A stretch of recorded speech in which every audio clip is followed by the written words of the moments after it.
Moments away from kickoff here in Indianapolis, the Colts and the Packers. And Bruce Arians, the offensive coordinator, under Chuck Pagano, named the interim head coach when Chuck Pagano was diagnosed with leukemia earlier in the week. For more on that story, here's Laura Oakman. Thank you, Tom. The Colts are wearing pink on their uniforms today for breast cancer awareness, but they've been wearing their hearts on their sleeves all week for their head coach. You can feel the outpouring of love everywhere around the Colts facility, off the field and on, where they finish practice the same way every day. 1, 2, 3. Another fitting tribute for the man they say brings so much light to everyone he touches. The light in Coach Pagano's office will stay on until he returns, every day, all day, and all night. Messages to Chuck are everywhere in this building as well. Not just Colts players, but Packers as well, wearing their Chuck Strong T-shirts, keeping the coach close to their hearts. Dom. All right, Laura, thank you very much. Mike McCarthy in his 7th year as head coach of the Green Bay Packers. He's taken them to the playoffs 4 of his first 6 years, including a Super Bowl title 2 years ago, 15-1 during the regular season last year before that loss in the divisional round of the playoffs at home against the eventual Super Bowl champion New York Giants. Colts have won the toss, elected to receive. So we'll get a look right from the start at rookie quarterback Andrew Luck.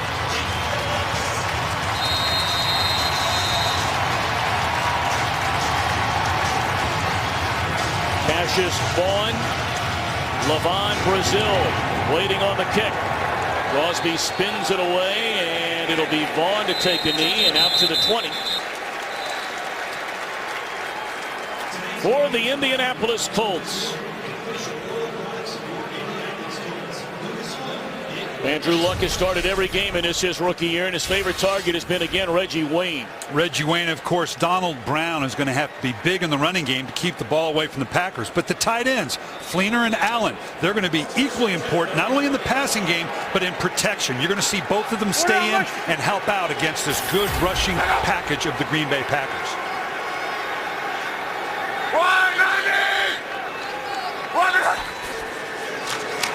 Short drop. And Luck connects with Reggie Wayne. Already his 24th catch of this season, and now has a reception in 100 consecutive games, and they're in hurry-up mode. This ground game has been virtually non-existent so far for the Indianapolis Colts so far this year. And on 2nd down and 4, Luck works out of the shotgun and an empty backfield.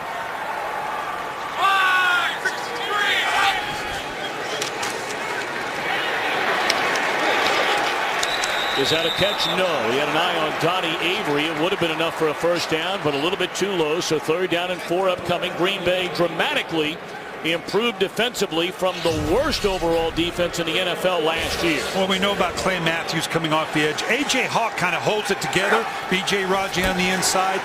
And Charles Woodson moving to safety, a new position for him. And there's Reggie Wayne, a first down up to the 45-yard line. Tom, this no huddle is somewhat predictable. Here you can see just a simple slant route by Reggie Wayne. But the tempo of the no huddle, obviously the Indianapolis Colts hope that this can calm down some of the multiple looks that the Packers are going to give them. That is the first down allowed on an opponent's opening game drive against Green Bay so far this season. And here we are in their 5th game of the year. First carry for Brown, shook 1 tackle, and is able to bring it up to the 48-yard line. Slipped a tackle of Woodson and able to turn it in to a 3-yard gain. This is what you're going to need against a Clay Matthews. This little peel back by Reggie Wayne. That's important to peel off that backside pressure. Of course, we just saw Charles Woodson up on the tackle. This is the unique thing now. You're talking about a long-time corner presence that is showing up in the running game in the interior of the Packer defense. 6-5!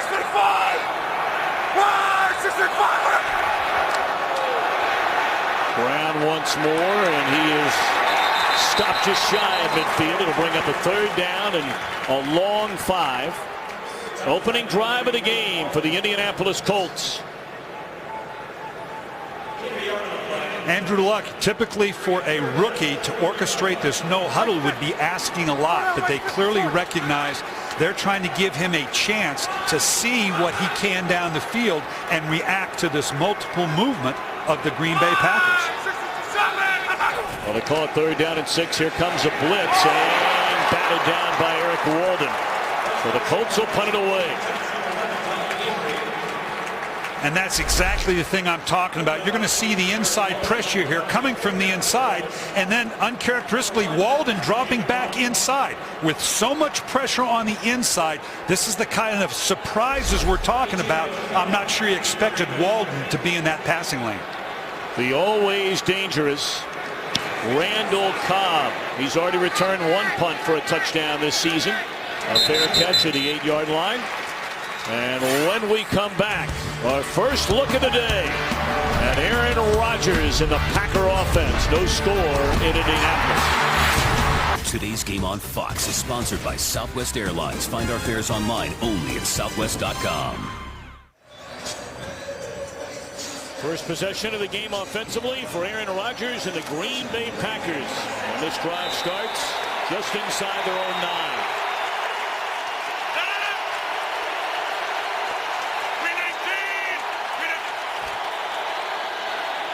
Into the hands of Jermichael Finley, and that's a short gain. Call it 2 on 1st down. We know about the prolific passing game. They've added an element with Cedric Benson now in their backfield. He's got to get between 20 and 30 touches on the game today. But I'm going to be watching the tackles, Marshall Newhouse and Brian Bulaga, how they're going to handle this Russ edge, the double edge on the outside of Mathis and Freeney. Out of shotgun, quick throw, great coverage. And what a year it's been for Jarrell Freeman, the former Canadian Football League standout with the Saskatchewan Roughriders. Was cut when he first came into the league in 08 by Tennessee, and arguably he's been their best defensive player. Great pickup. This defense is kind of a hodgepodge of pickups. Over half of the guys came from someplace else. Their focus has been on offense. They've kind of pieced this defense together. 3rd and 5.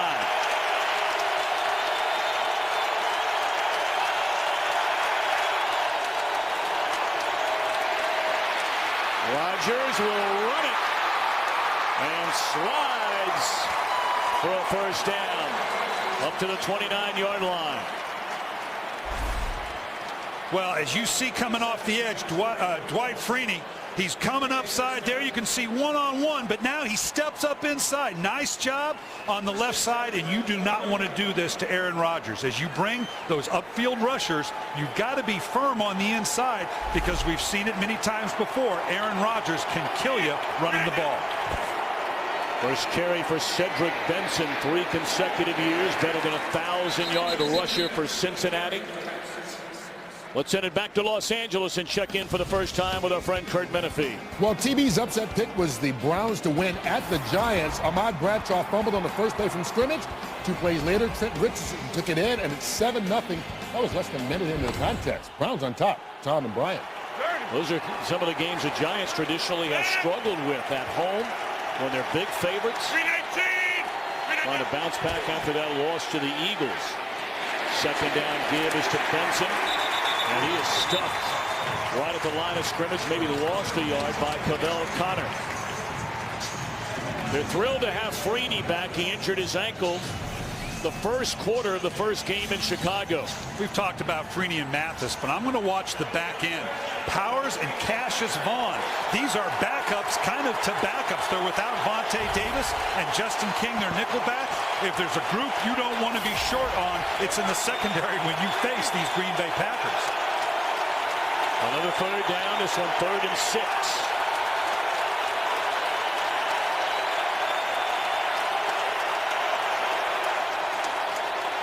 Good protection, and Rodgers looking for Jordy Nelson and overshot it.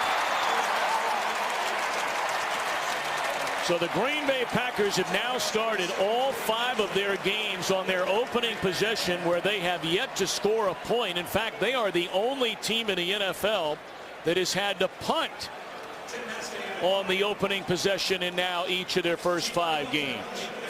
And Aaron Rodgers knew he had an opportunity there and missing a wide open Jordy Nelson for a big play.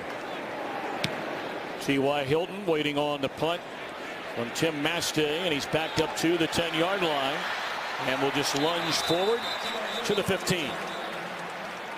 So right back in a scoreless game is Andrew Luck. No score in Indianapolis. Today's game on Fox is sponsored by Bud Light, the official beer of NFL fans. Here we go. Second possession of the game for Indianapolis, playing without two starters on that remade offensive line. Over in left guard, getting a start is Jeff Linkenbach for Joe Wright, still out with an injured knee, and Samson Satelli, their regular center. Although active, is not in the starting lineup. That's A.Q. Shipley. Luck rolling, flag down, throws, bobbled, no catch. T.Y. Hilton could not hang on. And this might have been a missed opportunity. It looked like Matthews may have jumped early. But we'll have to see whether he was jumped or he was enticed off with movement by the offense. There are fouls by both teams. Offside, number 52, defense. Illegal hands to the face, number 74, offense. Those fouls all set. We'll replay first down. Brian, one of the challenges today for Bruce Arians as now the head coach, your first and foremost concern of doing this for the first time would be what? Well, it's where does my attention go? He's the primary play caller, but he's also got to be the head coach. He has to have a very good support group around him to absorb some of those duties that he would normally perform as the coordinator when he has to be the head coach. Brown, good running room, and that's a first down carry. Shoved out of bounds at the 30-yard line. Brown, a first-round pick in 2009. Rushed for 645 yards a season ago. This is just what the doctor ordered in terms of Donald Brown bouncing outside the perimeter of the defense. They need a lot of this. He's making sure that he's covered up, doesn't want to turn the ball over, and a big running game is going to be a big part of if the Indianapolis Colts can keep up with the Green Bay Packers. Wide 674! Wide 674! That's a dart. Close to another first down, and this time Hilton hangs on. Hilton in the last Indianapolis game. You may remember the Colts had a bye week last week, and only the second NFL game ever for T.Y. Hilton, the rookie out of Florida International. He had 4 catches for 113 yards. Wide 612! Wide 612! Second and 1, they'll give it to Brown, and that's good enough for a first down. And plenty more thereafter. He's up to the 47-yard line. Indianapolis, if they can establish this inside run, what that does, it begins to condense the defense.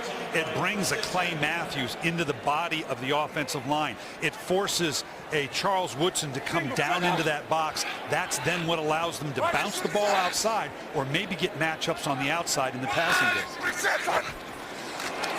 Matthews jumped too early again, and they hand it off to Brown for a couple of yards. If that is indeed the call, Indianapolis will take the penalty. It'll be first down and 5. That's twice now Matthews. He obviously thinks he knows something or hears something in this snap count. Number 52, defense. 5-yard penalty, still first down. And he obviously doesn't, because that's twice now he has jumped. Right here at the top, just a jump. He clearly got a jump on that. In your preparation during the week, whether it's an alignment, maybe it's in the tone or the inflection of the quarterback, sometimes you think you can pick up on something. Whatever it was Clay Matthews thought he knew, he better readjust it.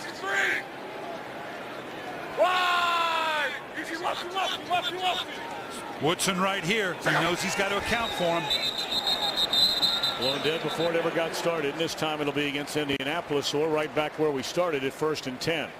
We talked about False start, number 69, offense. 5-yard penalty, Still first down.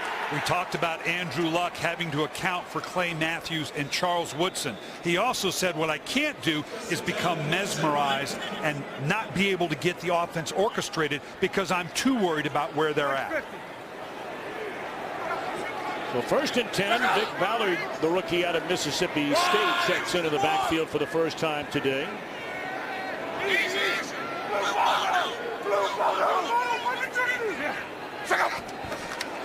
And he'll get the football, and right there is A.J. Hawk.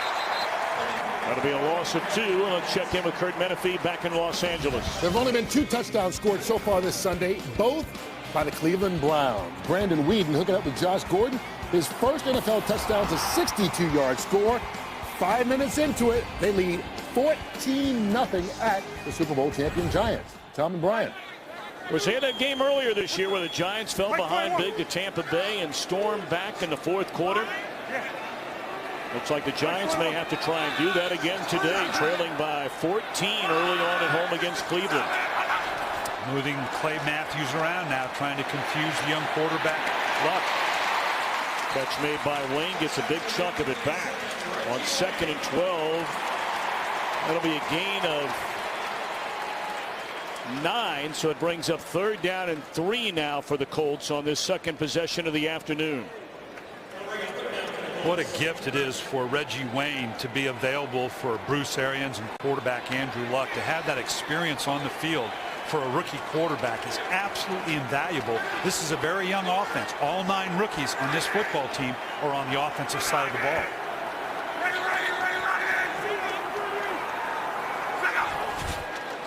Blitz coming again. Luck in trouble, gets it away, caught. It depends on the forward progress here, because that is a catch by the tight end Fleener. I mean, he is right at that imaginary yellow line, and it looks like he has enough. Just blanketed by Charles Woodson. Well, the timing of this, obviously, of the hit by Charles Woodson, of course, as we look to try to see the spot, this is a big tight end, and obviously Fleener very comfortable with Andrew Luck coming from Stanford, a go-to guy for him there and here. And we're going to see, boy, that how do you spot it that close? That's hard to do. As a coach, it was, boy, that is awful close. Why couldn't it have been a half an inch the other way? Great play by Woodson. Always difficult to challenge a spot. The ball did not break the yellow line. Now, the yellow line not being official, but the officials now, obviously, it is such an inexact science to see where you're going to spot it. Are you surprised they're going for it here? No, because they know they're going to have to score a lot of points to beat these Green Bay Packers. You're a young team. You're at home. That close an opportunity. We may see if they want to draw them off sides. That certainly could be an option here as well. Colts are 2 of 2 on 4th down tries so far this year. I mean, why would you do anything else but Luck? Well, and Clay Matthews has jumped twice now. Maybe that's part of the thinking. Well, they went with Luck. There's a flag down. And Luck still being shoved around. I think Green Bay may have lined up offsides. Well, if they did, that's an automatic 1st down. Right here, you know, neutral zone violation. The helmet of the center is that imaginary line cannot be violated. Nope. As usual, I'm spot on. There's an illegal shift on the offense. We'll measure first to determine if the first down was made. Brian, I got to ask you, how does that happen? If you're a Colts fan, you're sitting here saying it's 4th and inches. He didn't make the first down anyway. But how does that illegal happen? shift, number 11, particularly at home, offense. where this crowd is so good at not getting in the way of the offense. First down, Green Bay. It's so quiet. Yeah, that's a head scratcher. So they turn it over on downs. We'll be back. Today's game on Fox is sponsored by Cadillac, the standard of the world. By the Samsung Galaxy S3, the next big thing is already here. And by Burger King and the new Chicken Parmesan Sandwich. First big decision of interim head coach Bruce Arians going for it on a 4th down. They did not get this. Either way, the penalty backed it up, so it was a moot point at this point. But they did not get that. I think we're getting an idea of how head coach Bruce Arians is going to call this game. 4:40 to play here in the opening quarter, and back on the field for the second time is Aaron Rodgers, and he'll hand it off to Cedric Benson. And tough duty there. He picks up 2. You know, these Green Bay Packers gave up 8 sacks against Seattle in the first game. Right here, you're going to see the communication. Jeff Saturday communicating the line. And in this case, the right guard in Josh Sutton overruled him. That communication is a little bit different. Jeff Saturday, new to this system, relying on both Aaron Rodgers and Josh Sutton to communicate with him some of the line calls. You don't normally see that, particularly with a longtime vet like Jeff Saturday. For Saturday, the longtime Indianapolis Colts, first 13 seasons right here in Indy. Play fake, pitch and catch to Jordy Nelson. That is a first down to the Colts' 35-yard line. We see it every week.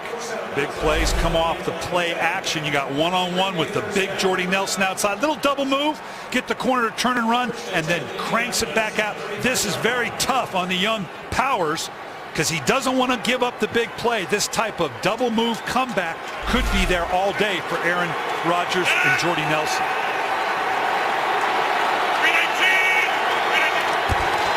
Back into the hands of Benson.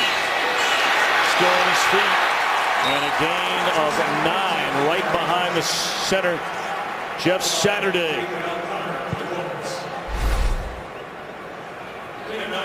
Watching the interior in here. Saturday's hanging, just hanging with the block. He knows how important that inside running game is. That double combination in the inside. Aaron Rodgers, when you talk about Cedric Benson, boy, a smile just came over his face, Tom, because he knows what an inside running presence can do for him in this passing game. Injury timeout. We'll tell you about who that is when we return. Feeling Muwala here, kind of getting rolled up by his own guy, getting pushed to the outside, and then inside it just kind of gets rolled up in you. A lot going on inside that interior of the defensive line. He was the injured Colt, able to walk off the field. Second down and 1. With the Colts 26, and Benson slips down to the 25. You know, we wondered coming into the game if Green Bay, who there's none better than Mike McCarthy, Aaron Rodgers, and the Green Bay Packers, rolling personnel through the game, changing the formation. They've gone to more new huddle. They're going to quick huddle here. A little bit of a change of what they've normally done. And a flag down, thrown to the end zone, and excellent coverage back there, knocked away by Cassius Vaughn. The intended target, Nelson. I think Aaron Rodgers knew he had a freebie here, so immediately he was going to go down the field. Defense 12 men, number 94. That penalty is declined. Offsides defense, number 94. That penalty is accepted. 5 yards. Still first down. That's Drake Nevis, guilty twice. And as I was saying, this orchestrated call, and that's what were the Packers last year at 15-1, but they want to get more to the no huddle. They were a little concerned about coming into this building and trying to run the no huddle because it left them vulnerable in protection on the road at Seattle. So far, they've opted for a more orchestrated offense. Screen to Benson. Back to the inside, and Cedric Benson is inside the 5, down to the 3. Josh Sitton leading the way. We talk about slowing down these ends of Mathis and Freeney. Nothing will do it faster than a well-orchestrated screen, particularly to a back like Benson. Watching on the outside. Nice job by Balaga pushing out. And look at these big bodies getting down the field. Hat on a hat. Benson knows how to run in that open field. He's not only an impact for them. When I say 25 to 30 touches, not just runs, but in the passing game as well. On the I formation, they give it to Kuhn, and he's into the end zone. A touchdown for the Packers.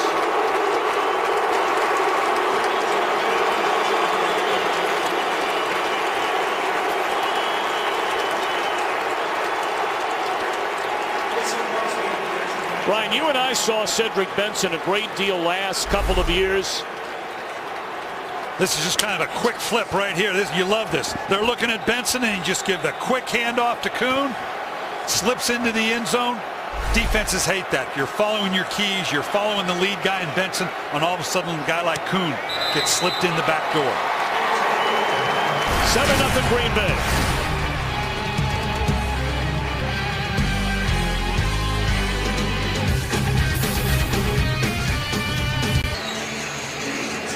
Kuhn the touchdown. 30 total yards, rushing and receiving by Benson. Ryan, you and I saw this young man with the Bengals the last 3 years. I thought during the offseason this would be the biggest pickup of any player in the league. And that wouldn't hold true so far, but we'll see. Well, I'm not so sure that it wouldn't hold true, because this gives them, the Green Bay Packers, a presence in the running game they frankly have not had for 4 or 5 years. You add that to the arsenal of Aaron Rodgers, wow, watch out. Well, we invite you to join the NFL and the American Cancer Society in the fight against breast cancer by supporting the A Crucial Catch campaign. Visit NFL.com/auction to bid now on authentic NFL pink gear worn by the players and coaches here today. The NFL now, last 5 years, celebrating breast cancer awareness. 7-0 Packers, 2:07 to play in the opening quarter. On first down, that's Hilton for a gain of close to 3. Luck so far has hit on 5 of his first 7 for 45 yards. They've run the ball pretty well. It was a 4th down on their last drive. They went for it and came up short. And this no huddle of the Indianapolis Colts, they're doing it with rolling people through. This is a very ambitious type of offense for a young rookie quarterback.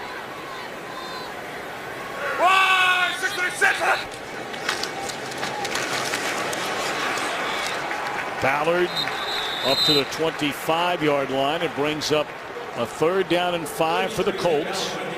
A.J. Hawk in on the stop along with D.J. Smith. Those are the top 2 tacklers on this Green Bay defense.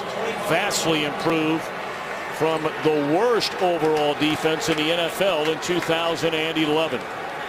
The big difference, even though they're statistically better, they still have not generated a lot of turnovers. That's the one thing defensive coordinator Dom Capers wants to see out of this defense now. Can we get back to getting those turnovers? Blitz coming. Rupp across the middle. What a tackle made by Sam Shields after the catch by Avery, denying Shields on the first down. Beautiful. You can see just a little pick here. Nice job trailing the play. Shields, we've seen 2 plays now by the Green Bay Packer defense on 3rd down where they end up just a little short because of great open field tackling by Shields and Charles Woodson. Shields coming off a rough week last week against New Orleans, beat on an 80-yard touchdown, another 27-yard pass play. This one punted by McAfee, and Cobb from the 27 brings it up to the 35.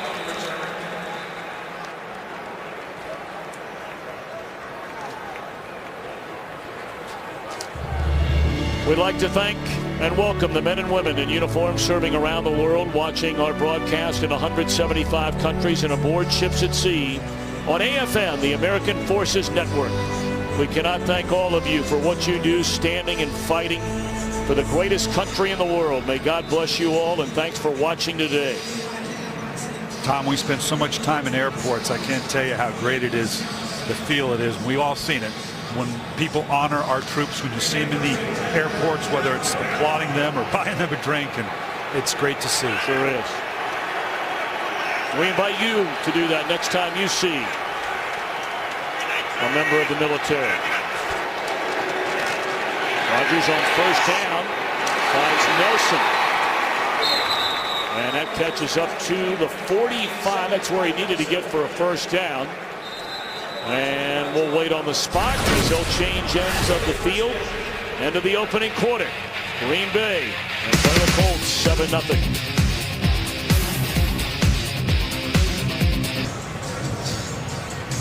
Set to begin the second quarter. here in Indianapolis, and you see they've run the ball. The Packers have more than they've thrown it, at least through the opening quarter. That is rare indeed. And Mike McCarthy is loving that because this is going to lead to some opportunities off the play action pass down the field. They pitch it to Benson. And he is chopped down. That's a nice open field tackle right there by Vaughn.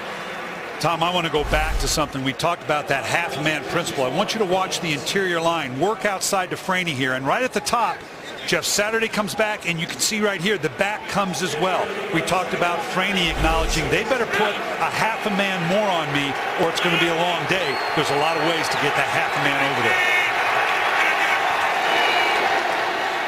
Great protection, and a crossing catch is made all the way down to the 35. First catch by Cobb, who's becoming a bigger and bigger part of this Green Bay offense. That's his 19th catch this year. He had 25 all last year. Here, Freeney saw the back, just a presence there.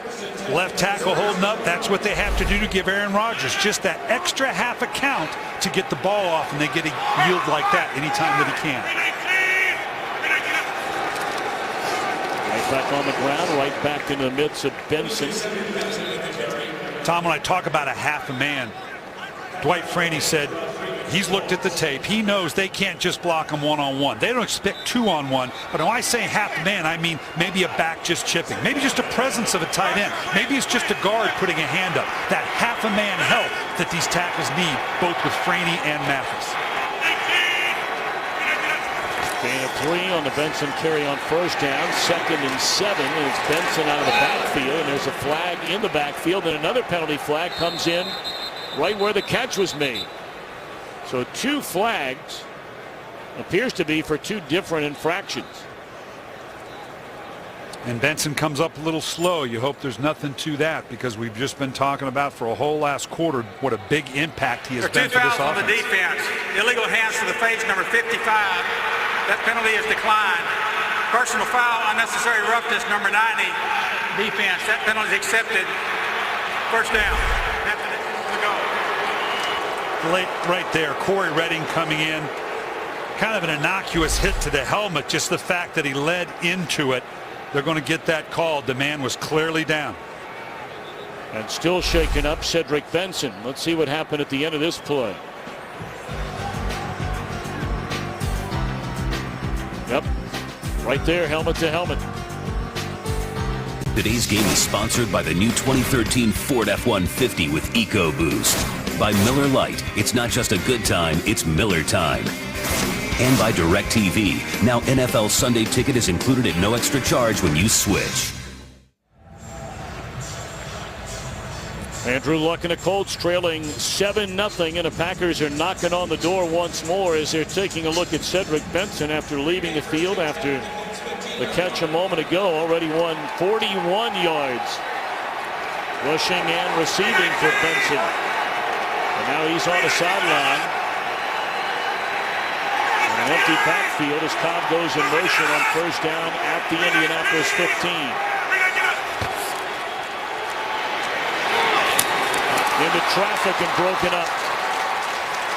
Good play back there by Zibikowski, and it looked like Mathis was right there applying pressure on Rodgers. Look at those eyes. We talked about the accuracy of Aaron Rodgers. This is a magnificent throw. Just a great play by the defense. Finley both covered front and back, yet Aaron Rodgers has the confidence to put the ball in where it can be caught by the big tight end. Took a great defensive play to prevent the touchdown. This is where the Packers have been better than everybody else on the planet in the red zone since Rodgers took over as their starter. This is the first charge timeout. Indianapolis, 30-second timeout. You know, you look at all the numbers and they're so overwhelmingly impressive for Aaron Rodgers, but coach, down in the red zone, since Rodgers became the starter, 90 touchdowns, 2 interceptions. There you see their red zone offense this year, but to think this young man has thrown 2 interceptions in the red zone. It's the money area. It's where if you're going to be a great quarterback, it's where you've got to perform well. And what does it come down to? Judgment. Because the passing lanes are so much tighter than they are in the open field. To have the judgment and the physical skill to get the balls in to very, very tight area, that's the mark of a great one. And by the way, if you're wondering, that's 90 touchdowns and 2 interceptions and well over 300 attempts. And out of the backfield, replacing the injured Benson is Alex Green, and he's close to a first down. Needed to get to the 5. This is the very definition of a light box. There are 6 people in the front. Aaron Rodgers is watching the front. Anytime he can only get 5 people to his 6-man box, he's going to take advantage of it. Greg Minuski talked about we have to be able to handle the run in a light box. They didn't there. Now 3rd and 1 is where the Packers have struggled the early part of this season. They're only 5 out of 10. They cash in this time, and that is a touchdown for James Jones. He had 2 of them last week. And 1 here today in the opening minutes of the 2nd quarter. This is nothing more than sprint right option in the old West Coast verbiage. Just the quarterback break and contain. All he's got to do is break the line of scrimmage. James Jones, kind of the 6th man off the bench like in a basketball team. Big impact player for the Green Bay Packers. They are so deep at the receiving corps. That's the difficulty for the Indianapolis Colts. Greg Minuski talked about, I can maybe match up. Whoa. Got a flag thrown by Bruce Arians. This is on a scoring play. So upfield in the booth is where they'll review all scoring plays. They're explaining to him right now, you cannot throw the flag. And you see the referee, Walt Anderson, walking right over and saying you can't challenge that every scoring play in the NFL is reviewed upstairs. Now, normally, Tom, that should be a 15-yard penalty, and we're seeing it right here. I was wondering if they were going to give it. By rule, all touchdown plays are reviewed for all aspects of the instant replay process. Indianapolis is not allowed to challenge. That'd be unsportsmanlike conduct that will be enforced on the kickoff. Now, you'd like to think they're going to give the first-time head coach under the circumstances a little dispensation. But hey, a foul's a foul. A penalty's a penalty. This is where Bruce Arians, new to the position, he has someone upstairs, James Betcher, someone to specifically help him with challenge and calls, and evidently did not get much help there because you really shouldn't have thrown the flag. That'll be assessed on the kickoff. The point after by Crosby is good. Jones a touchdown reception. He leads him in that category. 4 on the year.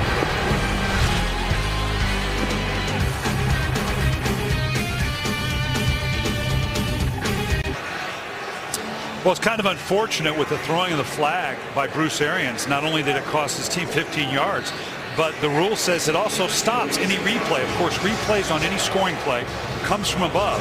And even if they had something now that showed it wasn't a touchdown, they couldn't have done anything with it because the throwing of the flag and the penalty stopped the review process. But he wasn't in the end zone, by the way, so no harm, no foul. It's kicked through the uprights on the kickoff by Mason Crosby, and so the Colts, it's time for them to get something going offensively. They had a nice drive, their second drive, went for it for a 4th down on the other side of midfield, and there you get a look at, well, he's smiling, but the injury to Cedric Benson a moment ago.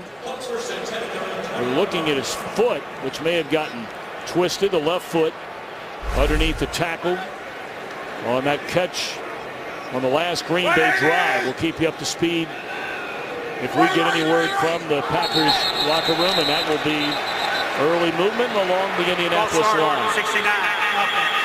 5-yard penalty, still first down. Check in quickly with Kurt Menefee. Well, Matt Ryan has had an MVP caliber season, but watch this MVP caliber play by Ryan Kerrigan. The linebacker for the Redskins goes up, bats it down, intercepts it, and takes it 28 yards for a score. Skins on top of the Falcons, 7-0, trying to head to Atlanta, its first loss. Tom and Brian. Keep an eye on that one and all the rest of the action around the NFL. A couple of surprises early. The Redskins leading and the Cleveland leading at the Giants. Johnny Avery Wrapped up by Sam Shields on first down. You're going to see the prayers Woodson. We talk about him now in the pressure package. They're bringing a whole bunch of folks. Andrew Luck knows that leaves him one-on-one on the backside. Rookie quarterbacks love those one-on-one matchups. We talk about the confusing defense of Green Bay. Well, when it's one-on-one, there's not a lot to have to sort out. Hand it off to Brown, looking to cut it back to the inside, and no room there. Shields and a host of Packer defenders waiting on him. So 3rd down and 5 coming up, and the injured Packer, their nose tackle, and a good one at that, B.J. Raji. A lot of things go on in that interior of the defensive line. We'll see exactly what it looks like. Raji, a big part of what the Packers are doing.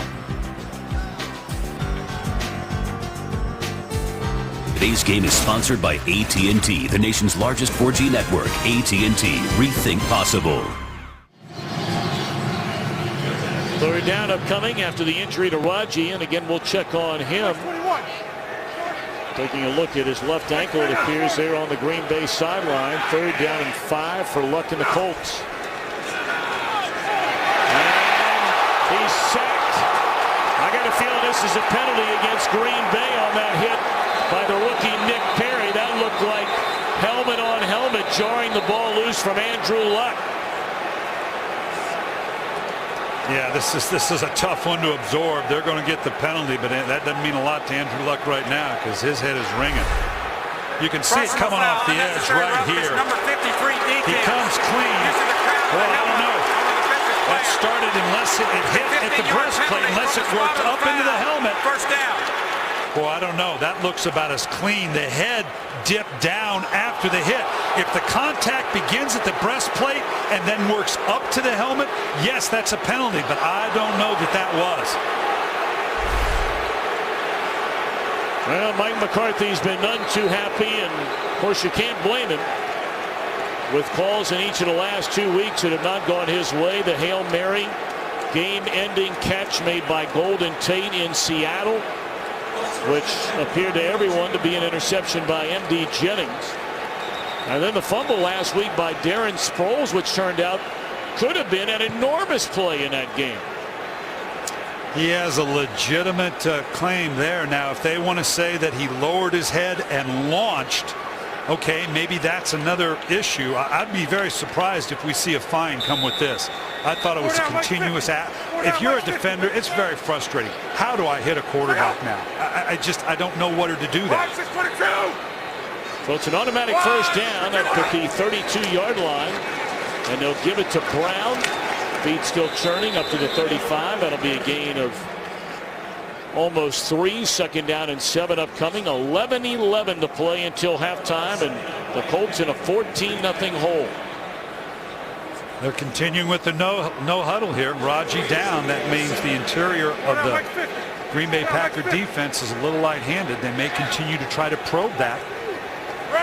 Well, Mike Neal, who's only played in 9 games since being drafted in the 2nd round in 2010 out of Purdue, and hit as he throws, and that's an incomplete pass. Or is it? Are they saying fumble? Incomplete pass. He's getting it from both sides. He just got lit up by Nick Perry. Now you're going to see Clay Matthews coming here off that edge. We talk about getting a half-a-man help. You better get more than half-a-man help. Charles Woodson on the inside. This is just beating him one-on-one. Great timing by Clay Matthews. And they are ruling this a fumble. It looked like the hand was indeed going forward. Maybe helped a little bit with, see right there, it's just started forward enough. The empty hand. I think this is a good call.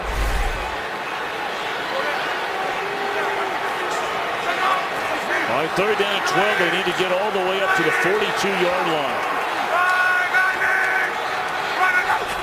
Only a 3-man rush. And dangerous throw there by Luck. Charles Woodson, Tramon Williams, both there, and Woodson thought he had one. Of course, they had Morgan Burnett and Tramon Williams bump into one another last week, taking away a sure interception. Well, what Rob Woodson, going back to my old player, Charles Woodson Love, is now that he's in the middle of the field, he can go where the action is.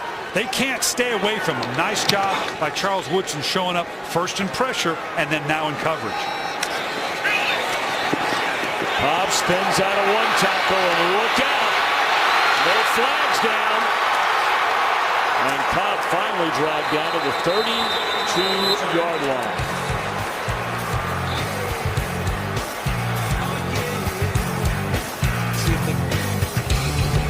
Two key injuries right now for the Green Bay Packers. Nose tackle B.J. Raji. Questionable is his return with a left ankle injury. He's still sitting out on the field on the bench. Cedric Benson is in the locker room with a left foot that they are undergoing evaluations on. His return is also questionable. Tom? Boy, thank you. 14-0. Rodgers and the Packers. 10:20 go until halftime. So those are two big injuries for Green Bay. Now, you've got to lead, but your number one running back, your nose tackle, big part of your defense, out of the game.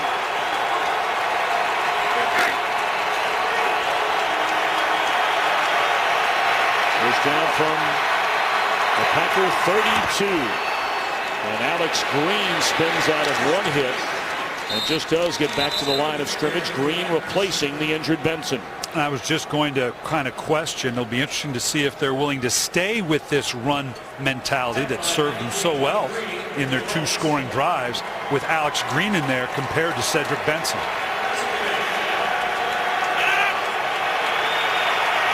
Green played in only 4 games last year and then had a knee injury in week 7 and was finished for the year. Rodgers.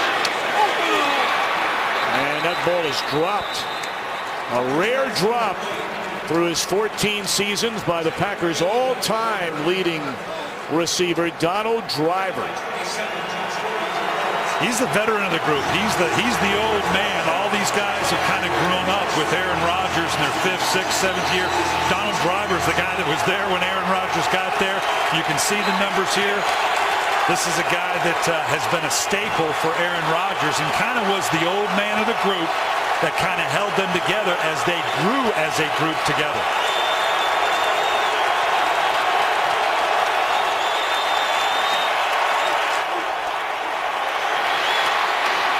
Too tall for Jordy Nelson. So the Packers will punt it. And Rodgers kicking himself for not making a good throw to an open receiver. The thing you love about the Packers receiving core, people always ask me, what do you want in a receiving core? I want a good basketball team. I want 5 guys that I can take on the road and beat your secondary in basketball. I got my big man with Jermichael Finley. I got my power forward in Jordy Nelson. Got my 3-point shooter in Randall Cobb. Their diversity in their receiving core is what makes them so good. T.Y. Hilton, the fair catch of the 30-yard line. Of course, everyone here and all over football thinking about Chuck Pagano. And Ray Lewis would like to send out a message from his coach a season ago. The love that we have in our heart for you, just know every day of my life, man, I'm praying for every second that you're sitting there. And I told you I'm coming to see you real soon. Stay strong, stay positive, and remember the one thing I told you, a smile outlasts everything. You spent a lot of years around that man, Ray Lewis. Well, and you know it's so genuine. There's not a disingenuous bone in Ray Lewis's body. I know that means a lot to Chuck to hear that from one of his favorite players, Ray Lewis. What? Reggie Wayne wide open, and he's to the 40-yard line. 30-yard pickup on first down. Well, they brought Woodson off the edge, which leaves them a little vulnerable underneath. Obviously, they're going to match up one-on-one, but they're in a man coverage there. Reggie Wayne able now to match up with McMillan, and the longtime veteran was able to chew him up. Back to the line of scrimmage on the first down carry by Ballard, met there by A.J. Hawk. Yeah, let's go back. Like I said, you're going to see Woodson come off the edge right here. And if you bring this many people, you better get home. This is way too much time for Andrew Luck looking for that one-on-one matchup. You kind of knew when it came down to one-on-one, he'd be looking for Reggie Wayne.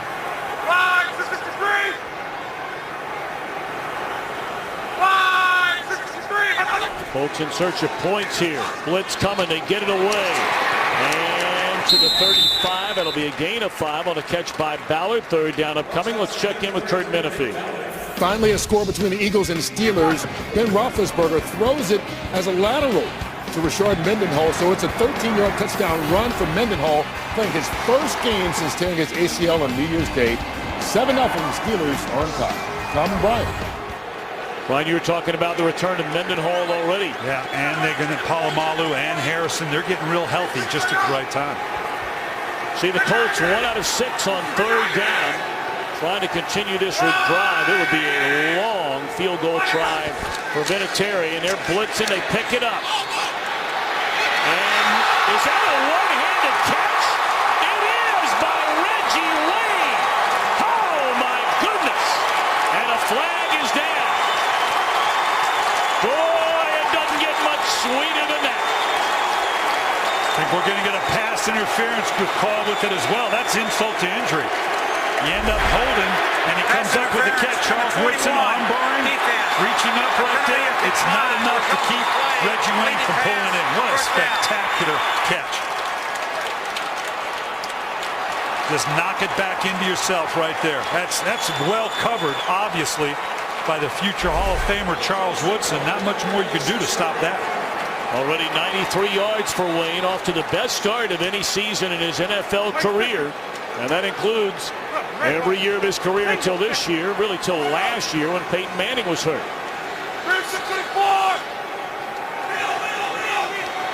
After the gain of 30 on the spectacular catch by Wayne, jump ball for Wayne. No flag. And once more, it's a matchup of Wayne and Woodson. Let's go back to that catch one more time. This is worth going back to. Charles Woodson knowing just subtle enough to put the hand there. Referees caught it, would have been down here anyway. But look at the concentration to the end. Unbelievable by Wayne. Fans are yelling for this the last play, seeing they should have got the same thing. He clearly grabbed him. Should have been a penalty. Grabbed that inside arm. That's 2 plays in a row. Guess he thought the officials wouldn't see the second ace up his sleeve. Second and goal, and they pitch it to Hilton, and that did not fool Morgan Burnett. So now third down and goal. Bruce Arians reaching back into his bag of tricks. Obviously here, right here, got the hands on him, hand fighting. Both of them a little bit of pushing and shoving, but I think Charles Woodson reaching up and grabbing the arm probably should have been called. 51, Last time we were here, they had an eye on Dwayne Allen in this situation, a tight end. Possible quarterback draw situation.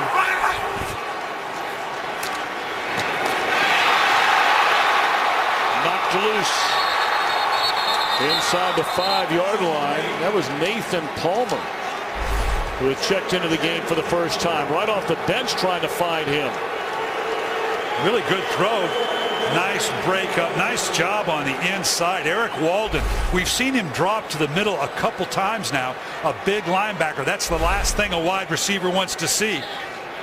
There's a linebacker waiting for him. This goes back to the pass interference again. Had they gotten this called, they'd have another down here to play with. So far it isn't impacting the game. So Vinatieri has missed chip shots in each of the last 2 weeks. This one from 24 yards out and right down the middle. Indianapolis on the board.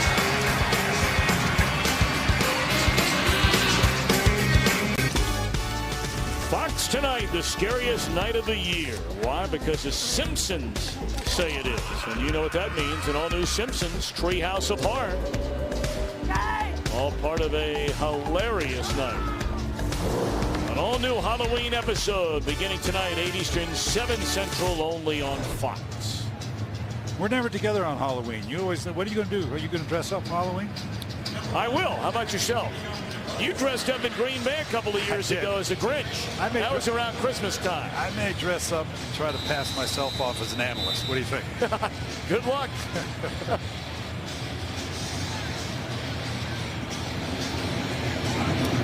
(14-3). And Cobb comes up to get it a yard deep in the end zone. And he's out across the 30 and run out of bounds at the 35. And Cobb just now springs to his feet.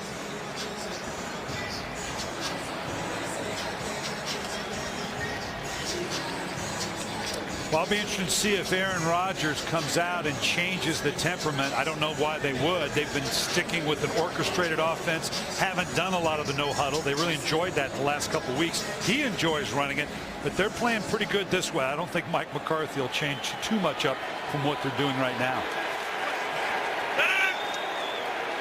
Well, this drive begins from their own 34-yard line, leading 14-3. 6:15 to play. Play action one way. Rodgers looking deep down the field and broken up, and a flag comes in. Boy, that looked like a quick trigger there. Vaughn got spun around, and I would imagine he will be the one they threw the flag on. This is tough on a young corner. He's just trailing the play, and it's thrown back behind. Number 32. Anytime the receiver stops and you run to it right here, he's not playing the ball. That's a legitimate call. You feel for the young man. That's a tough position to be put in, but that's a legitimate call. Gerard Powers is the only remaining cornerback who took defensive snaps with this Colts team a year ago. He's been a starter for the better part of 3 years now, but Vontae Davis, they brought him in a trade from Miami. He's out with an injury. The nickelback, Justin King, is out with an injury. So Cassius Vaughn gets a start with backups, trying to plug the nickel and dime spots against these 5 receiver sets. First catch of the day by Tom Crabtree.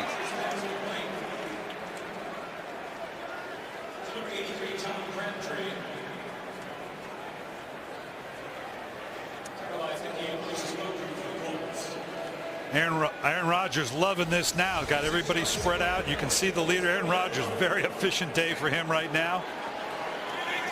He's got it just where he wants it now. He loves this spread wide open offense. He's just counting the box. I'm going to hand it off when it's light and throw it when it's not. Green to carry, and he'll be short of a first down. It brings up 3rd and less than 2.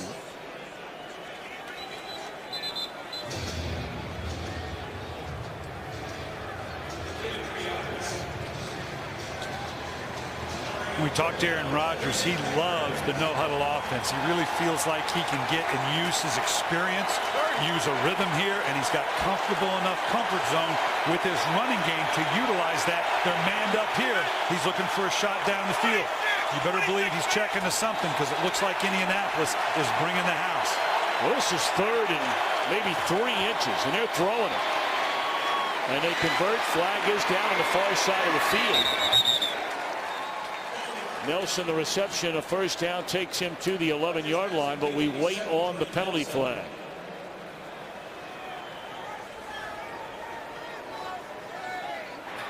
Illegal motion, number 88, offense. 5-yard penalty, still 3rd down.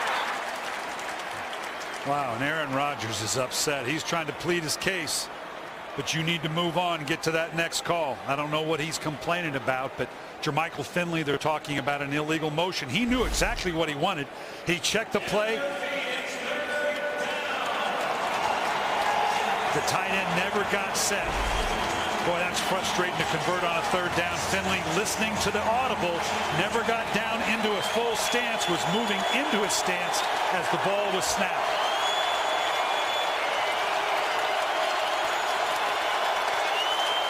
Third and inches becomes 3rd and 5. Catch is made, and into the end zone goes Cobb.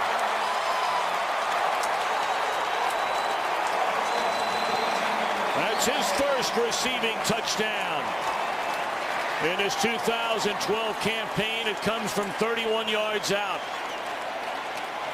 I talk about Aaron Rodgers being accurate, but this is obscene. This thing, you could not have brought this in with a laser any more precisely. Watch this thing right in the lead glove with pressure coming around him. Look at his eyes. He knows exactly where he wants to go. Never had to even break stride to get into the end zone. Brilliant pass by Aaron Rodgers. Cobb is becoming such a huge part of this Green Bay offense, as if it needs another weapon. But a big part of the return game last year. And before this day is over, Cobb may have as many receptions through the first 5 games this season than he had all of last season. Yeah, when we come back to this, you're going to see, and this is pretty simple. You're going to see Cobb just come in to the screen right here. They match up protection. It's beginning to collapse around him, so the ball's got to come out quick. But again, the point, Cobb never had to even break stride. That's what leads to scoring plays in something of that situation. Watch how he comes to the inside. He literally does not break stride. It's right in that lead glove, to use a Bill Walsh term. This ball is brilliantly thrown by Aaron Rodgers, and under quick duress, he knew he had to get the ball out of his hands quickly.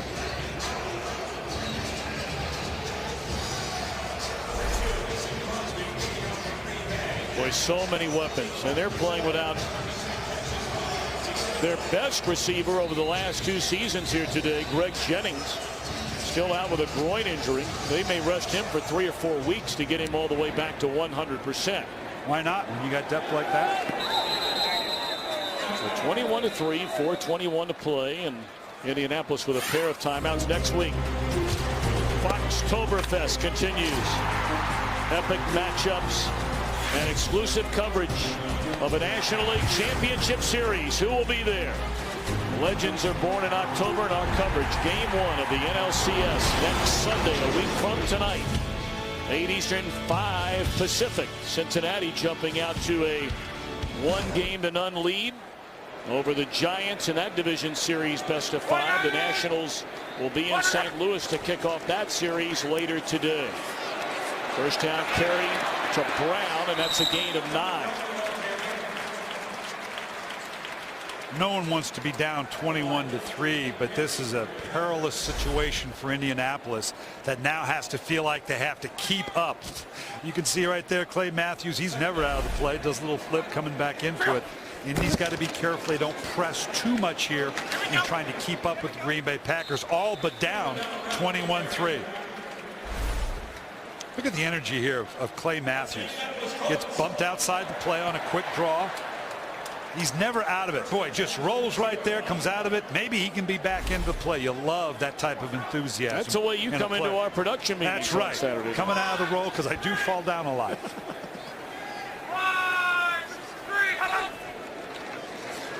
Look out, and luck is dropped. That will not be a sack. It looked like he got back to the line of scrimmage. And once more, there's Matthews. That help from DJ Smith. Yeah, again, just coming off the edge. You know, this is where it's happening. They get all gobbled up inside with these stunts and twists. We've seen a couple guys come loose off the edge, whether it's Matthews, whether it's Woodson. There, obviously, you saw DJ Smith coming clean. Indianapolis cannot let clean rushers get to the quarterback.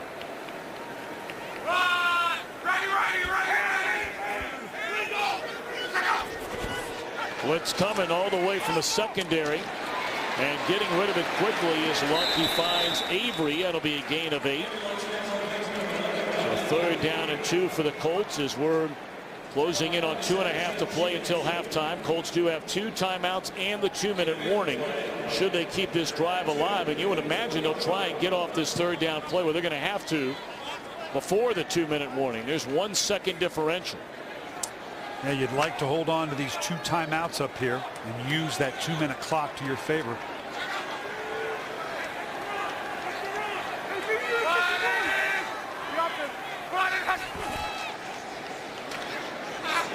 Dump it off to the tight end, Flinger. That's a nice play call right there. And an easy first down to the Green Bay 42, which brings us to the 2-minute warning. Pickup of 18. Back for the final 2 minutes of the opening half. You're watching the NFL on Fox. Aaron Rodgers talking to an offensive line. Jeff Saturday, remember, he's new to this system. They gave up 8 sacks in the first half against Seattle. constantly, and they thought it was communication that was the problem, constantly working on that new communication for the veteran center. First down, 2 minutes to go until halftime, and Luck lays it off out of the backfield, caught by Brown. And that'll be a gain of close to 6 on first down, and they're in hurry-up mode, trailing 21-3. Spotted at the 37, so a gain of 5, and Luck gets it away. And that's Reggie Wayne, a first down at the 27-yard line. Already a 100-yard receiving day for Reggie Wayne. You're going to see all sorts of pressures coming in here. Dom Capers drawing it up. Nice job by Indianapolis. Back coming all the way across to pick up the secondary. Good pickup by the Indianapolis Colts against a lot of complex looks by the Green Bay Packers.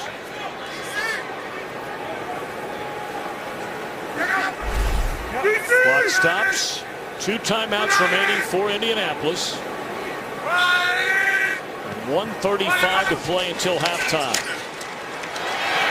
And Luck just throws that ball straight at the feet of Fleener. Was under heavy pressure from Walden.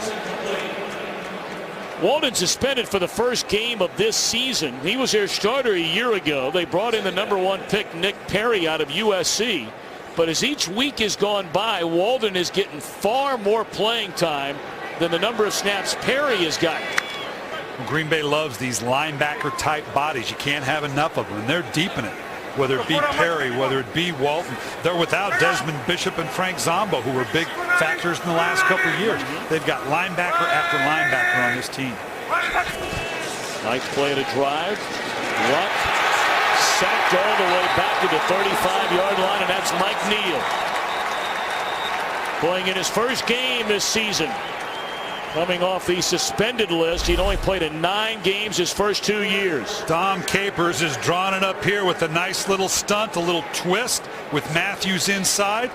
The new Mike Neal up to the roster, coming along to the outside. Dom Capers is using it all against this young quarterback, Luck.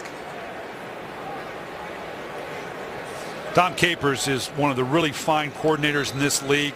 Very creative and been doing it for a long time. It's hard for me to imagine he's not going to get another opportunity as a head coach. He took over 2 expansion franchises. That's hard duty. Made them very, very respectable. This is one of the best coaches in the National Football League. Didi, and one of the true gentlemen in the National Football League. There's not a finer guy you're going to meet in the coaching business than Dom Capers. Already 4 times they've gotten to Luck today. This is 3rd down and a ton. We'll call it 19. They need to get to the 16-yard line. And out of the way. That's a good play again made by Shields in coverage of Avery. Well, they're kind of going after Shields. They've taken a couple shots there, been hit a couple times, but that's nice timing there. Breaking up just at the last second. Stripping the hands off the ball. Good job by the defensive line, forcing an early throw by Andrew Luck. Well, from 50+ in Vinatieri's career, he's hit on half his tries. And this will be officially from 53 yards away. Good spot, good hold. Is there enough? Nope, wide left. So the sack hurt him and hurt him badly.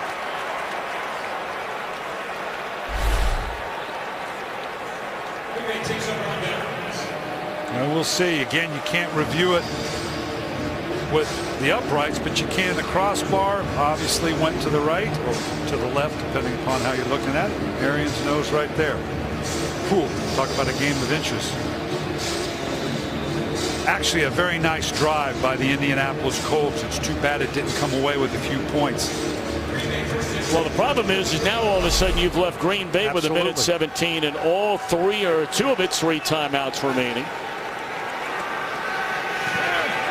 And you got to believe with the experience, the reliability of Rodgers, why wouldn't you give him a chance? This drive starts from the Green Bay 43-yard line. First down, they lay it off to Kuhn. And he's run out of bounds right at midfield. A lot of Packer fans here in Indianapolis. And they have not gotten to Aaron Rodgers yet, and that's a dangerous scenario for Indianapolis. We talked about the matchup with the tackles. Freeney and Mathis coming off the edge here, darn near run into one another. That always happens with those upfield rushers. But right now, Newhouse and Balaga are doing a real nice job, really without a whole lot of help on the edges. Good protection again.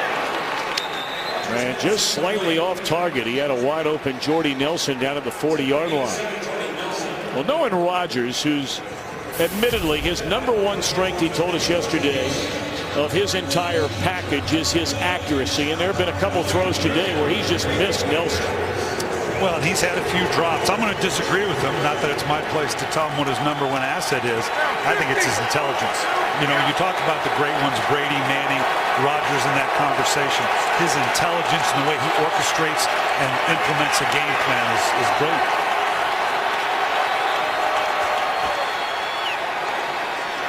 Finley, that has plagued him all season again this year. In fact, over the last 2 years, Finley has more drops than any player in the NFL. 17 of them in his last 20 games. And it's interesting, a guy as gifted as Finley, the thing they keep talking about is he's just got to get confidence early in the game. Aaron Rodgers talked about getting the ball to him early.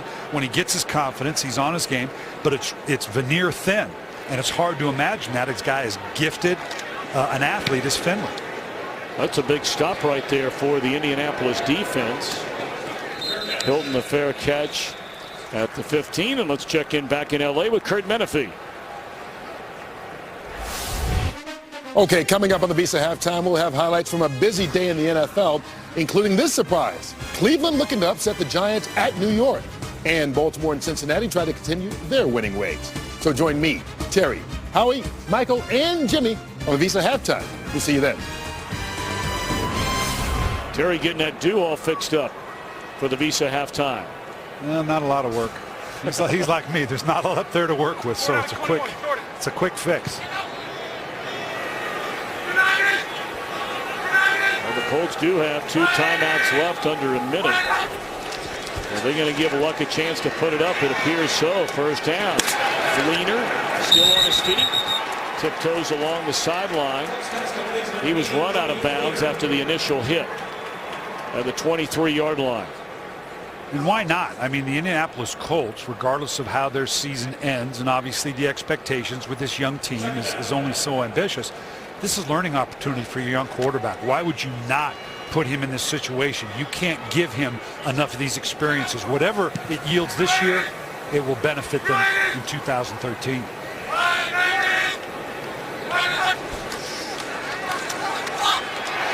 Hit as he throws, and man, he took a hit. That was DJ Smith unloading on Luck, who thankfully gets back up. Another pressure coming in. You're going to see a DB come in from the outside right here.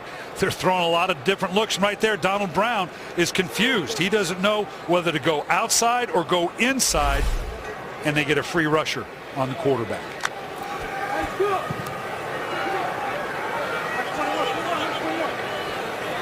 Hit 5 times, sacked 4, knocked down 5. Had to hurry even more than that. On a 3rd down, Luck and broken up by Woodson, and a flag comes in all the way back in midfield. Another one.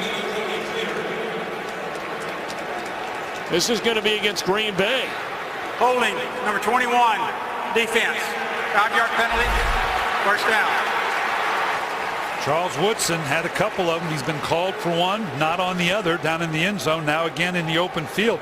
Trying to reach with that right hand. Anytime you're trailing a player, you need to reach out with your lead hand. Just the body mechanics of it, I think that's what got him called as much as anything. Woodson has been flagged for more defensive holding penalties than any defensive player in the NFL the early part of this year, and he got away with one in the end zone 2 drives ago. An automatic first down, and Luck puts it up, and it drops. Trying to hang on while he got both feet down was a rookie, Hilton. Tough play here. Very good throw. You know, obviously a tough catch. Got to get that right foot in touch, and he's fine. He's got the catch, but he can't hold on to the ball. Got to continue the process all the way through. All right, 36 seconds remain on their own 28.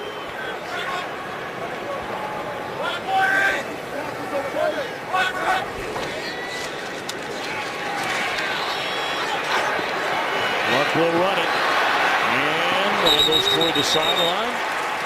Steps out of bounds. Looks to be maybe about a yard short of a first down. You see Matthews coming inside here. All of a sudden, he gets that outside angle. The good athlete that Andrew Luck is. Really smart run here. Going to go out, then going to go back inside, then comes back to squeeze a few more yards, but still get out of bounds to stop the clock. Luck has more rushing yards at the quarterback position than any other in the AFC. He's rushed for almost, that was going into the game, he's rushed for nearly 100 yards so far this year. That should have been intercepted, badly underthrown. Tramon Williams on the coverage of Hilton. The Colts will punt it with 25 seconds remaining. Well, we always say it's the job of the defensive line to make the ball come out quick. That helps the DBs. And it's the job of the DBs to make the quarterback hold it. There, the rush made him get the ball off quicker than he wanted to. Almost led to an interception by Williams. Luck only one for his last 6 for 8 yards. He's been under heavy pressure. And McAfee punts it away. Cobb dropped right where he caught.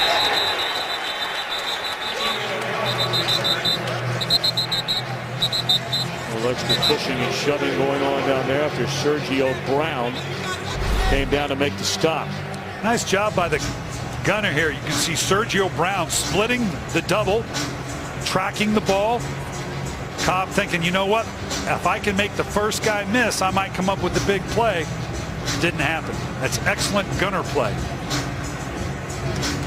by Brown.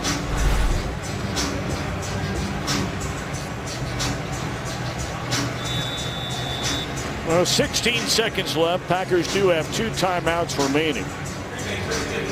We talked about being a learning experience for Andrew Luck. Aaron Rodgers doesn't need a learning experience here. You're not going to keep your team vulnerable this far back up with 16 seconds. It's the inside handoff to, you guessed it, Kuhn. Coming up in a matter of seconds, it'll be the Visa halftime report. Kurt, Terry, Howie, Michael, and Jimmy. Tell you about the Battle of the Keystone State in the Steel City today. End of the first half. Rodgers and the Packers in front, 21-3. Let's go now to Kurt Menefee in Los Angeles.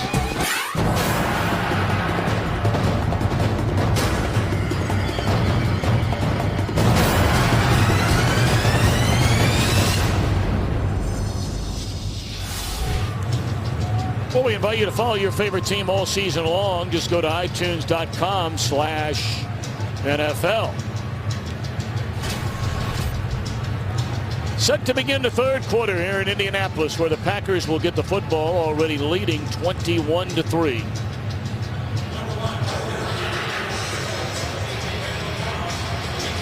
Packers look much better offensively 1 week ago. Aaron Rodgers throwing 4 touchdowns in that late win over New Orleans. Shootout between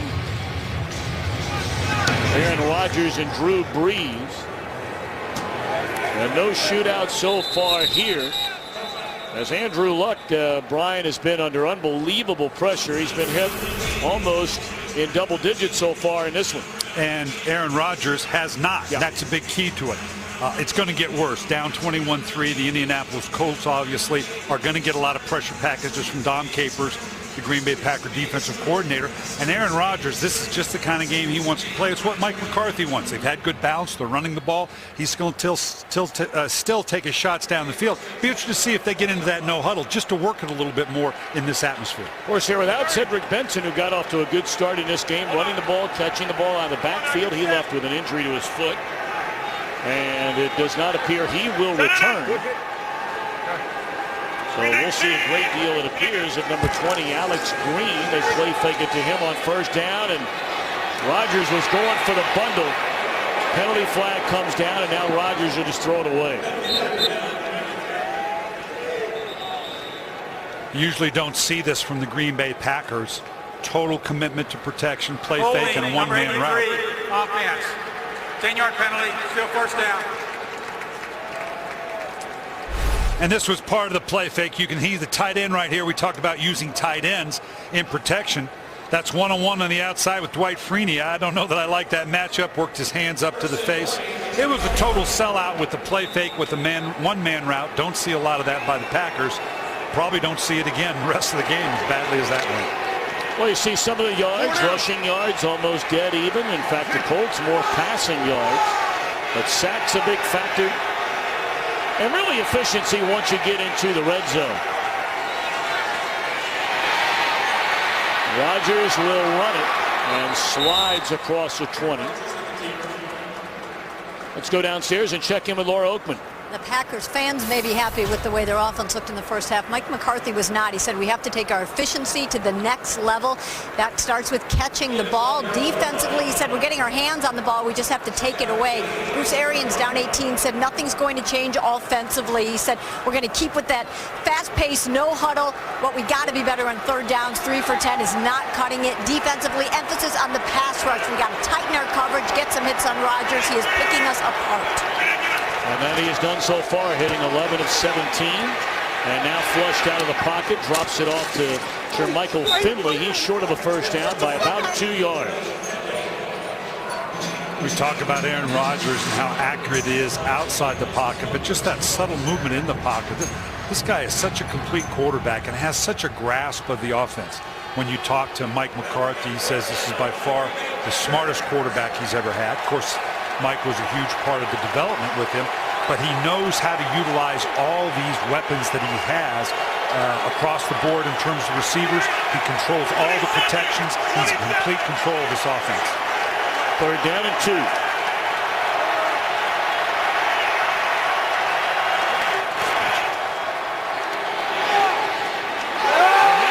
Throw it like he did to Jones on that big play, the final drive last week, but the defender made a beautiful play.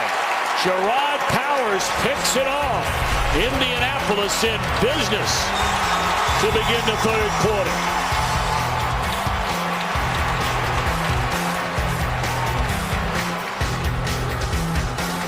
Today's game is sponsored by Southwest Airlines. Find our fares online only at southwest.com. By Toyota Care. By Bud Light, the official beer of NFL fans. Here we go. And by Internet Explorer. Welcome to a more beautiful web.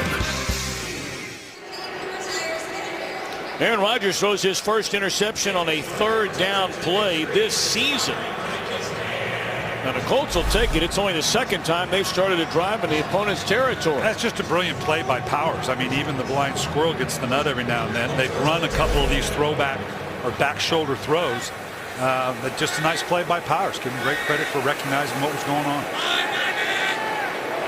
Now the Colts get the football to begin the third quarter. First possession, play action, looking down the field, and they find Reggie Wayne. Wayne having a big day. They just haven't found him enough. That's his 7th catch of the afternoon. Well, Andrew Luck knew where he wanted to go, and this is a spectacular catch. Look, this thing's behind him. Needed to lead him just a little bit more. Might have even gotten more yardage. That's just a brilliant turning of the shoulders and getting the hands in position. A lot of guys will try to body catch a ball behind you like that. That takes real athleticism to reach backwards like that and come up with the grab. Brian, for the life of me, you read some of the columns and the stories around football, and they'll do a preview of the Colts. This one thrown to the end zone, and it's incomplete. Had an eye on Avery, who's looking for the flag, with Tramon Williams in coverage.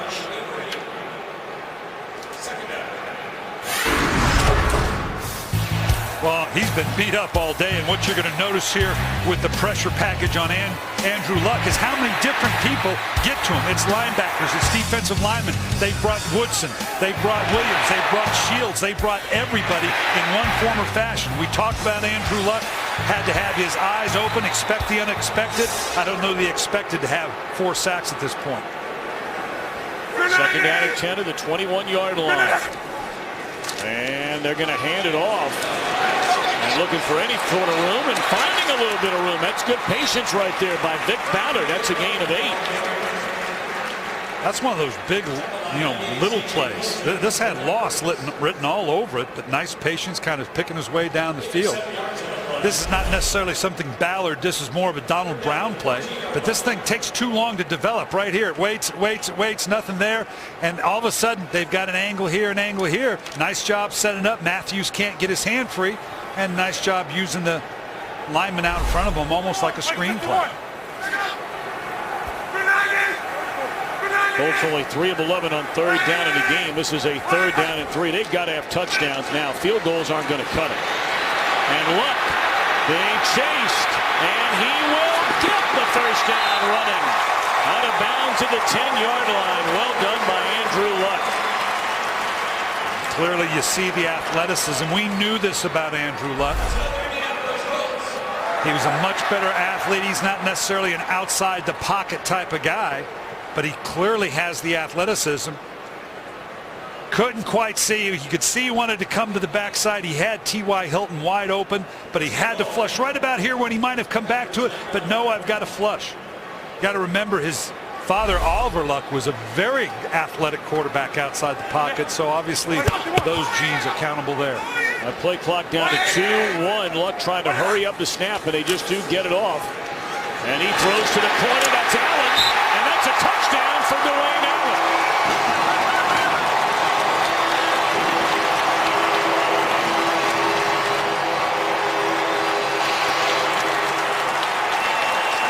So they take advantage of the interception thrown by Rodgers on a great play by Gerard Powers. And Allen the touchdown. His second in his rookie year. And you see Luck a touchdown pass in each of his first 4 games to begin a career. First Colt to do that at quarterback since the great Burt Jones back with the old Baltimore Colts. Vinatieri's point after is good. Well, this thing could get a little bit interesting. Now a 21-10 ball game.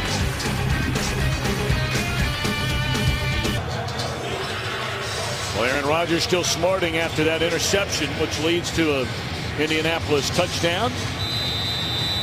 21-10, Green Bay in front. That was quite a play made by Powers. It was. And let's remember now, last year, 45 touchdowns, only 6 interceptions. He's not used to that a lot. Of course, missing along that sideline for the Colts, their head coach Chuck Pagano, and more well-wishers from around the NFL for a speedy recovery. Hey, Chuck, man, we're all pulling for you, buddy. Can't wait to get you back on the sidelines and all that.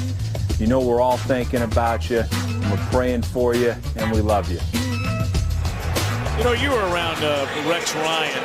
You know, through all the bluster and the big talk and machismo and so forth, that comes across as a very sincere man. It is that, and that's why the players and the coaches love playing for Rex Ryan and working with Rex Ryan. Very genuine. First down throw, incomplete. He had to hurry that one, and didn't appear all that happy with the intended receiver over there, James Jones. Well, Green Bay is fairly firm control of this game, but this is an area that worries you as a coach because all of a sudden it doesn't take much to lose that little bit of edge, that little bit of focus in a game you have been in control of, and once it slips away, it can be awful hard to get back. Well, we have not called the names much today. Efraini and Mathis, their dynamic duo. They have been held in check, but down goes Rodgers into the arms of Corey Redding. And you get the feeling the emotion is beginning to swing towards Indianapolis with a big 3rd down upcoming. Well, he hadn't been touched up to this point. You're going to see right in here, because of free to the outside, he forces him to step up. Corey Redding doing a nice job just slow playing and waiting for Rodgers to step back up to him, knowing that Freeney had the edge. This big play right here.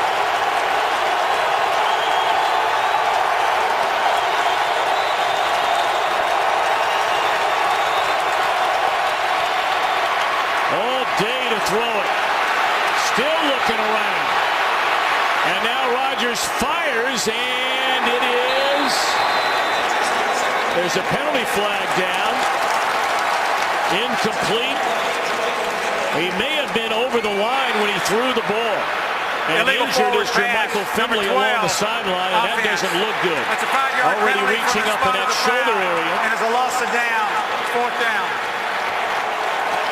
We hope that Finley's all right. That's a huge 3 and out for this Indianapolis defense. It is. The sequence of the defense forcing a turnover, Indianapolis offense going the length of the field, and now forcing a punt by Green Bay. This is just the kind of rhythm that interim head coach Bruce Arians is looking for out of this young team. So far, he's got it here in the second half. And now Mastay is going to have to punt it out of his own end zone. And the Colts figure to get good field position with a chance to trim that 21-10 lead. Mastay among the best in the game. And a booming punt chases Hilton all the way back to the 30-yard line. What a punt by Mastay. Give it up for your boy. Give it up for Chuck. Give it up for one another. Every single play. You never get tired. Look out what my play is. Come out here and dominate these boys. It's all out. Roy Redding following up his words with a big sack on Aaron Rodgers that last series, leading to now Indianapolis fully in control of at least the emotion of this game so far. We'll see if they can take advantage. A touchdown here makes it very, very interesting. They'll hand it off and a big carry. A gain of close to 10 on first down by Donald Brown.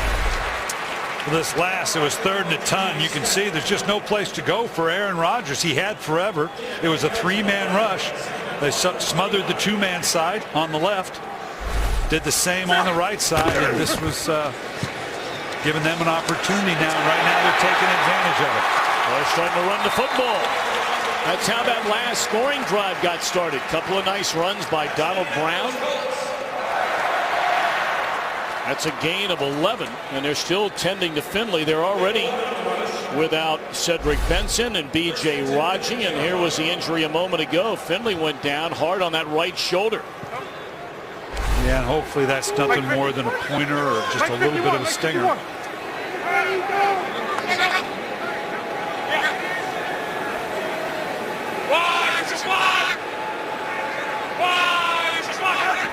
First down right at midfield. Play action this time.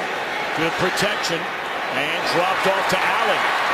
And he is thrown to the ground by Matthews, but not before a gain of 9. Well, we invite you to call Star NFL to download NFL Mobile right now and get coverage of every NFL game. Well, Indianapolis is negating Matthews and package here. Oh, we got a guy down here. That's Mike McGlynn, and they're already short along that offensive line. They've got 2 backups starting today. In fact, they would be 4 deep at the guard position if McGlynn can't stay in the game. Will come out for at least a play. Appears to be moving all right. Back in a moment. Tony Hill's come on. They just brought him up from the practice squad. And he takes over for Mike McGlynn. So backups at both guard positions and backup at the center position in the game right now for Indianapolis. And they run right behind the new right guard. And busting it to the outside is Brown. And that is good enough for a first down. They have not thrown the ball on this drive. They've been running. Twice now we've seen, you're going to see over in here the way they start inside, getting a good double team. He starts inside and bounces outside. Nice job by Reggie Wayne on the edge. We've seen this a couple times by Donald Brown. Start inside, bring the perimeter of the defense to the inside, and bounce it outside. Well, Hills comes out, and right back in there is Mike McGlynn at right guard.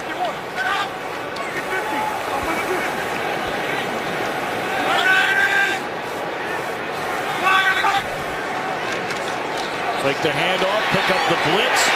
Wide open was Wayne, and Luck missed it. Let's check in Los Angeles with our buddy Patrick O'Neill. All right, Tommy, thanks very much. Atlanta, Washington tied at 7, third down. Robert Griffin III trying to make a play, and this is the fear for Redskins fans, taking some big hits like that. Sean Witherspoon knocks RG3 out of the game. He's gone to the locker room. We'll update you if we know anything else. Kirk Cousins is now in the game. Tom and Brian. All righty, Atlanta trying to remain unbeaten. That's a tough one on the road in D.C. About a minute 10 left to go in the third quarter there. Blitz coming. Luck steps up, throws, and it's intercepted. Oh, a costly mistake by the rookie Luck. And I mean right into the arms of Tramon Williams.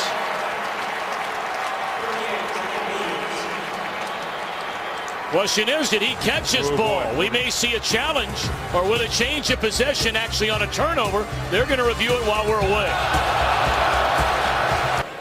Well, this was ruled an interception on the field, and I think it's going to get reversed. Looks like Tramon Williams in going down. He has control, but right there he uses the ground to maintain control. I think this thing's going to be reversed. Well, if it is reversed, it'll be a third down for the Colts at the Green Bay 32. And in fairness to Luck, he kind of got betrayed by the receiver. T.Y. Hilton kind of pulled up. I don't know whether he thought he was interfered with or didn't know where the ball was coming. But Tramon Williams continued on, and T.Y. Hilton did not. So Andrew Luck, you're going to see it right here on the left side. As he starts to come in, he's going to throw it. He just kind of stumbles and pulls up. If it had just continued on, he'd have had maybe a reception, maybe a PI. After reviewing the play, the pass is incomplete. It'll be third down at the 32-yard line.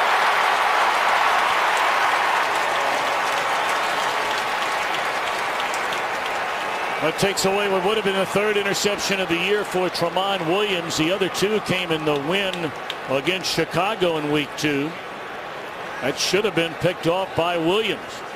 You could see by the grin on his face, he kind of hoped he was going to sneak something in there. You got a sense that he knew it had hit the ground.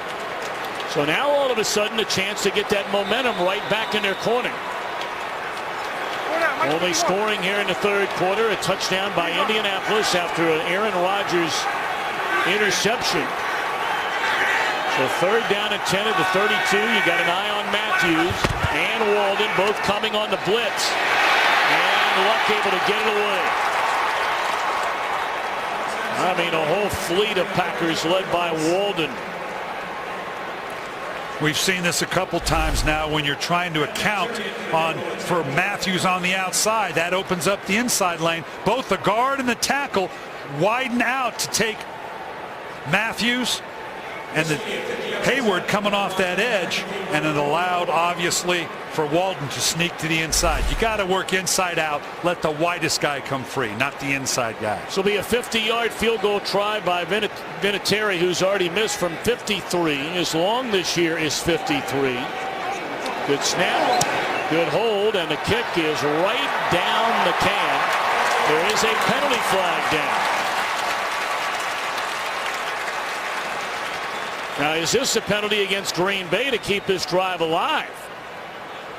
Right now it would be a 21-13 game, but we wait for the referee, Walt Anderson. Yeah, he's just saying this is a smallish penalty. You got to take the points here, and he knows that. That's right. Offsides would only be a 5-yard penalty. You've already made the field goal. Offsides, number 22, defense. The penalty is declined. The field goal is good. All right, 10 unanswered here in the third quarter for Luck and the Colts. They're right back in this thing.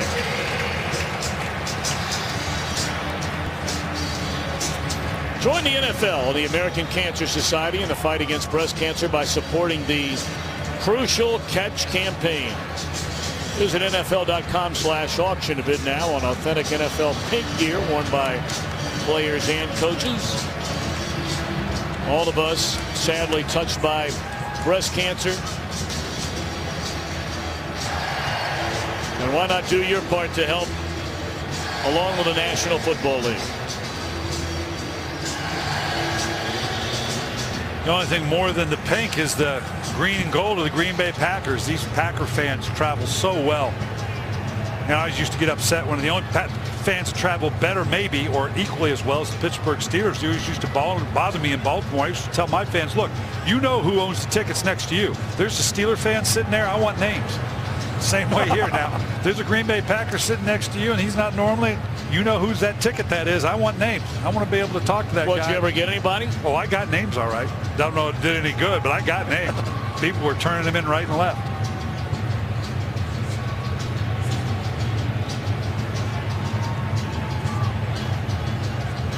Well, Walt Anderson getting an earful over there by Mike McCarthy, and then you say the gentleman that he is. McCarthy says thank you, and they bid one another adieu. Of course, a story learned about earlier this week. McCarthy called the official Wayne Elliott, the referee who ruled the Golden Tate game-winning catch on a Hail Mary in Seattle. Told him while they disagreed over the ruling, he respected the way Elliott had handled everything with class. He had been flooded with very negative phone calls, a lot of mean-spirited phone calls, and tells you what kind of guy Mike McCarthy is. Wow, 9 yards out of his end zone. Cobb going to bring it out, and not a wise decision. He's leveled by Jerry Hughes, and this is a call that everyone was talking about, perhaps ultimately leading to getting the regular referees and regular game officials back after the Hail Mary final play of the game, giving Seattle a win over the Packers. Like I said, it was funny when he called the league office to get the gentleman's phone number. The league office was saying, no, you can't have that, coach. We're not going to. He goes, no. I'm in a very Christian mood right now. I want to support the guy a little bit. It's a nice move by Mike McCarthy. It's really the Packer way. Not to say there aren't organizations that are first class all the way, but the Packers are certainly right at the top of that list. All right, so now here's Green there without Benson, remember, who left in the first quarter. And he picks up 2 on first down. Let's check back in with Kurt Menefee. While the Falcons trying to remain unbeaten, they trailed all day against the Redskins, but RG3 got knocked out of the game. Falcons taking advantage. Matt Ryan to Julio Jones, 18-yard. Atlanta up for the first time, 14-10. Once again, Redskins playing without RG3. Tom and Brian? All right, Kurt, thank you. We'll keep you up to speed on that RG3 injury if we learn more about it. Second down and 8, Rodgers. And the catch is made by DJ Williams. He was a healthy scratch last week, the backup tight end. He's short of a first down, and again, only a yard short. But 3rd and 1 has been a problem for the Packers so far. At times this season, they're roughly only about 50% success on 3rd and a yard. And with the momentum of this game clearly on Indy's side, this is a big play. This is a one-score game, folks. One score being a touchdown and a 2-point conversion should you choose to do that. This is a tight game right now.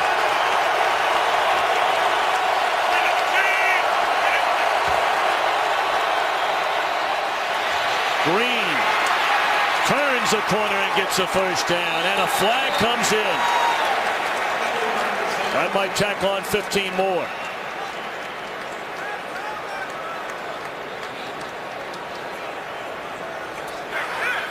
Personal foul, horse collar tackle, number 41, defense. 15-yard penalty, first down. That's a long-time standout safety, Antoine Bethea. Yeah, a little trickeration here. They've already seen the quick dive to the fullback. Instead, they kind of flip it out outside. He gets a hold of the back of the shoulder pads. Clearly, you get your hands inside the back of the shoulder pads of the jersey. It gets called. Well, that'll tack on 15. The ball at the Green Bay 49-yard line. Clock running, closing in on 6 minutes here in the 3rd quarter.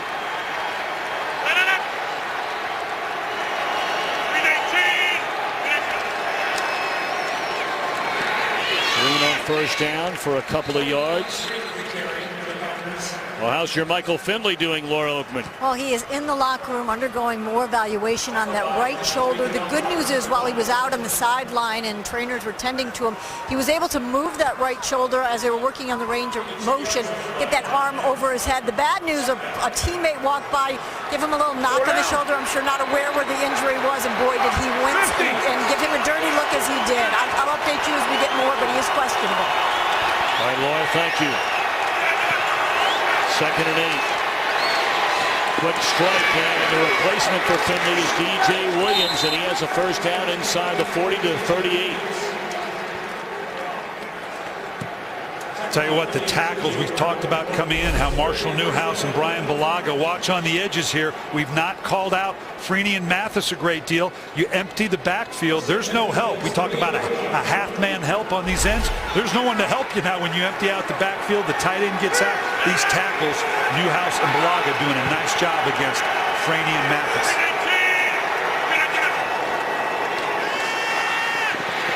Rodgers throws it away.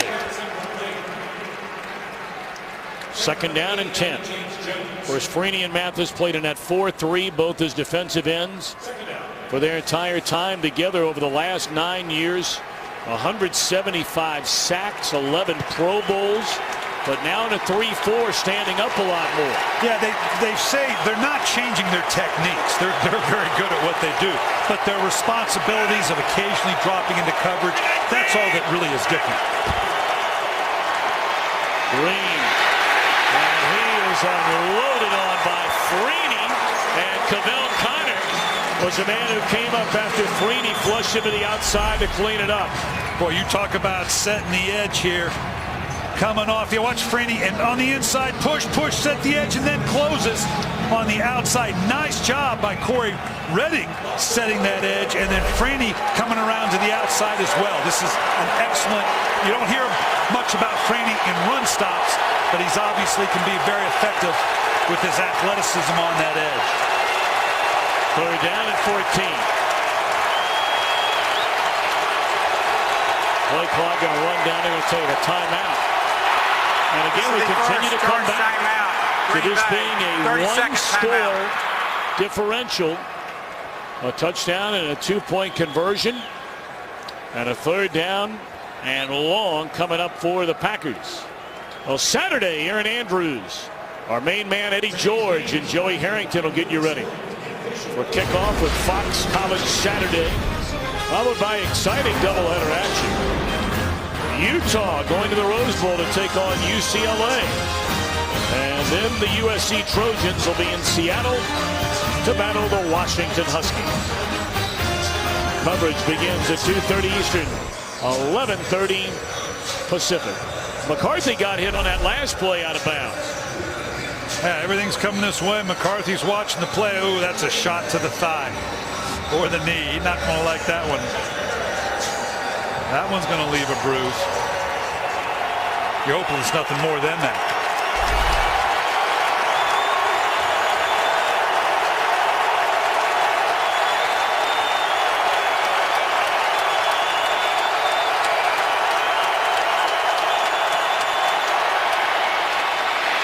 Jones with a man to beat, and that's just an excellent play again by these cornerbacks today. Yes, the Packers have a couple of touchdown throws, twice aided by very good field position, but considering they're down to 4 and 5 on the depth chart after Powers, they've done a pretty good job today. Yeah, they have, but understand this call was intended for one thing, to get a few more yards to just try the field goal. You talk about a one-score differential. The field goal is huge because it takes it back to a two-score game. Should be a 52-yard try by Crosby, and it's wide right.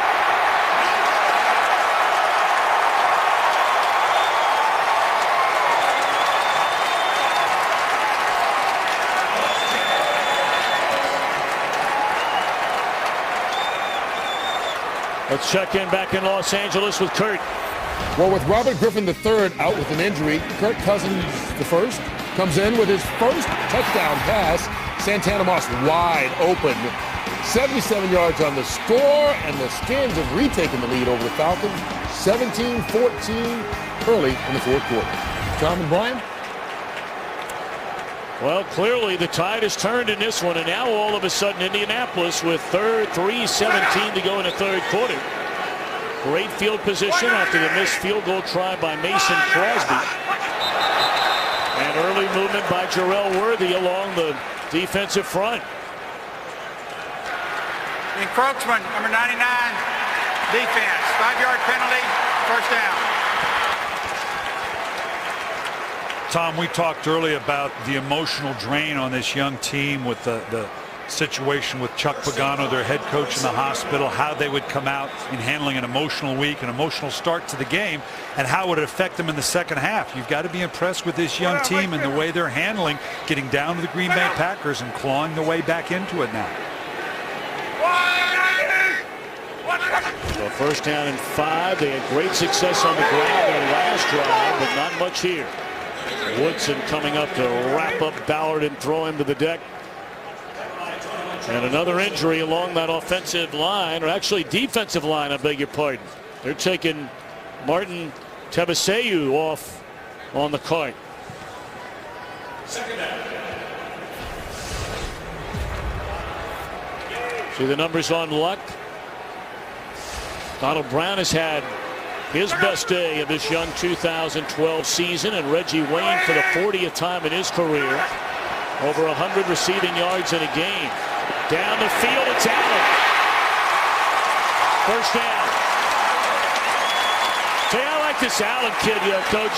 I know that Fleener gets a lot of a pub, but Allen, because of a better blocker and a very good receiver, getting quality playing time. Well, we keep talking about the play fakes that set up these shots down the field, and you're exactly right. The first pick of the overall draft, Andrew Luck. Their second pick, which was the second rounder, Kobe Fleener. They come right back in the third round and take Dwayne Allen out of Clemson. More of a point of attack type guy, but as we see there, he can get down the field as well. Short drop. Luck looking down the sideline. Well, this will be interesting. We saw Avery extend his arms in a post-shove position, but was he grabbed before that? Pass interference, number 37, defense. First down. Well, that was obviously in reaction. Let's see what Tramon Williams up here at the top. They're going to ride all the way down. Shields. He's playing the ball a little bit of an arm bar. Boy, I don't know. We've kind of seen that. Shields legitimately. Now, looking back to the ball does not excuse you from putting the arm bar. We've got to be clear about that. But that was certainly pedestrian enough that, I don't know, that would have been a good no call. Well, the Packers can't catch a break. As far as calls are concerned, that was not a good one. It's a 25-yard gain on the penalty. Play action, Luck. And there's Allen once more. The big fella hangs on down to the 5-yard line. We've seen two great behind-the-shoulder catches. We saw Reggie Wayne earlier in the game. Same kind of pass. Andrew Luck's drifting a little bit. Not quite compensating for it. Reaching back, getting both hands on the ball. Like we said, Allen primarily the point of attack guys. Reggie Wayne here at the bottom.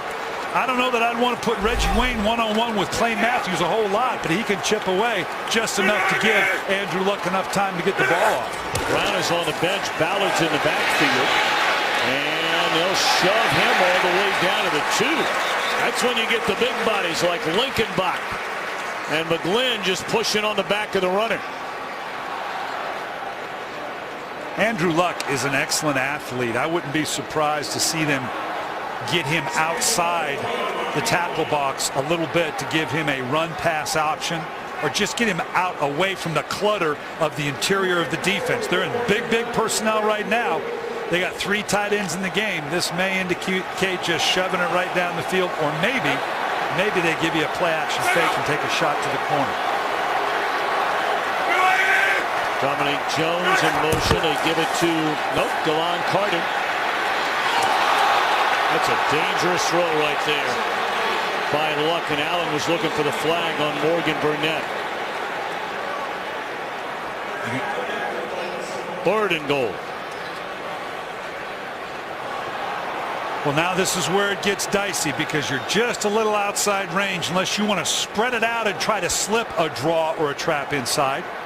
This is where we saw in the same situation earlier on. They spread it out. They found Allen inside for a pass. They're going to stretch out here with no one in the backfield. As I said before, possibility of a quarterback draw depending upon what the number count is in here.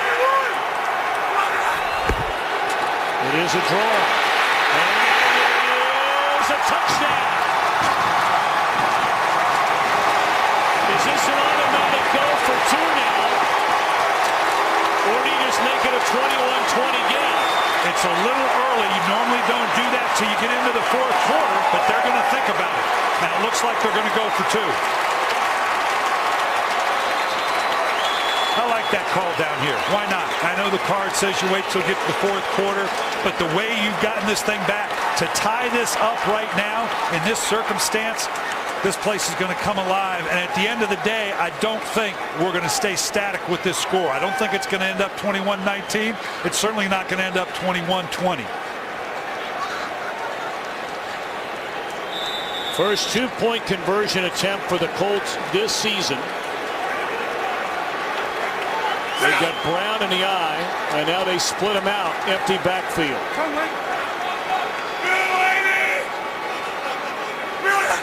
Wayne in motion. They're looking for him. He's covered. They throw anyway. And knocked down by Woodson. So a two-point game, and Woodson might be hurt. They're already missing Benson. They're missing Finley. They're missing Raji. And the Colts have scored 16 unanswered points here in the third quarter to draw within two.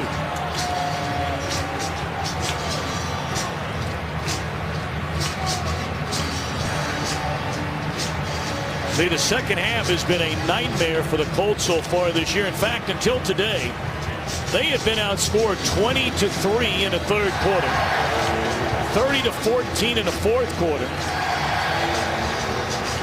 This by far the best start to a second half they've had in this young season. Tom, we talked about it earlier, about the emotional ebb and flow of the game and how you could see it just slipping away from the Packers a bit. They were up 21-3 at the time. And as I said before, once that thing starts to slip away from you as a coach, you know, it's hard to rev it back up. It's hard to bring it back in. And I don't mean the emotion of the game or the passion for the game. I mean the focus that comes with that energy, that passion when you're at the top of your game. And right now the Packers need to find a way to get that back.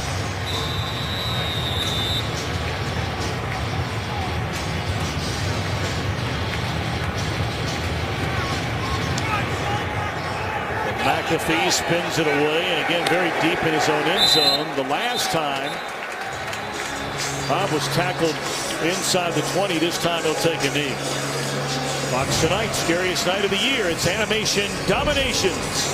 Hilarious Halloween, and what would the holiday be without a new Simpsons Treehouse of Horror? It all begins tonight, 7:30 Eastern, 6:30 Central, right here on Fox. I'll be interested to see if Green Bay kind of goes into some of that three wides, no huddle action a little bit. They've stayed fairly conservative with more orchestrated calls, but they need to kind of get off mark here. I'll be interested to see if Aaron Rodgers kicks them into a no huddle mode here. Packers led 21-3 at halftime. First down, Rodgers incomplete. And a flag comes in very late. This is going to be holding against the Colts. Holding, number 32, defense, 5-yard penalty, first down. It's Cassius Vaughn. See it up here at the top. See if we can see if he gets his hands on right there. Inhibits it going inside. No, he got a real clear cut hold on the jersey or even the pads there. I don't know that he necessarily needed it.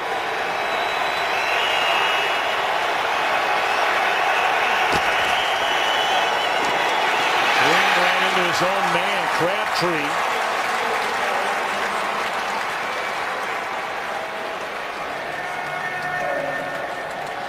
That'll be the final play of the third quarter. What a surprise.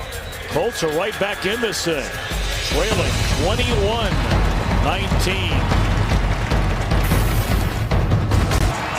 All right, a quarter of football to go here. Brian, are you surprised that Indianapolis has crawled back into this thing? No, because they're playing on a lot of emotion. I'm surprised the Green Bay Packers have lost a little focus here and allowed them back into it. This is a veteran team that usually knows better. Rodgers down the middle and could have been intercepted. But they right there and climbed high into the air and just came up empty. Third down. And that was into a little bit of a crowd here. We'll see if Aaron Rodgers, again, so poised, so intelligent a quarterback, but if they're not feeling a little bit of desperation and trying to hold on to the ball here, their defense has been on the field a long time in this second half.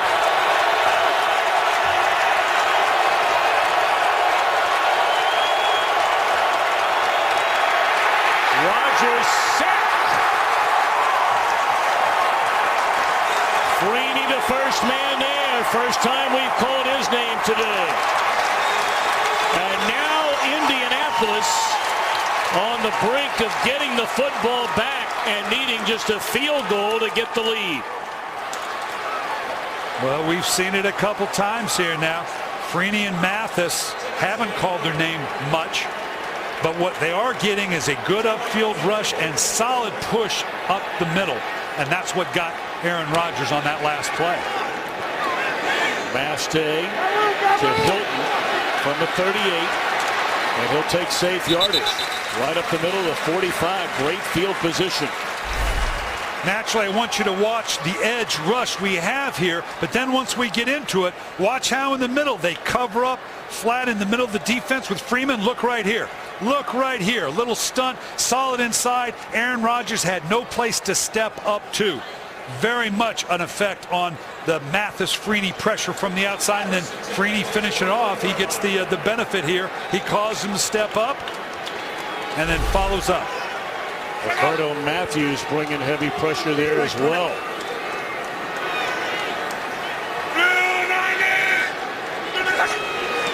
Now on first down, back into the hands of Brown, who's had an outstanding day. And he crosses midfield to the Green Bay 49-yard line. Brown is closing in on 90 yards rushing here in the second half. Great defense, giving the ball to Luck. And they've scored 16 points. Well, and they're doing it a lot of different ways. They're running the ball, they're play actioning. Here they use the quarterback with the quarterback draw. They're using the whole playbook here, taking advantage of the fact that the Green Bay Packers are scratching around here a little bit, trying to get the emotion back into the game. Rolling, looking the other way to Avery. And Luck missed him by a couple of yards. He was wide open.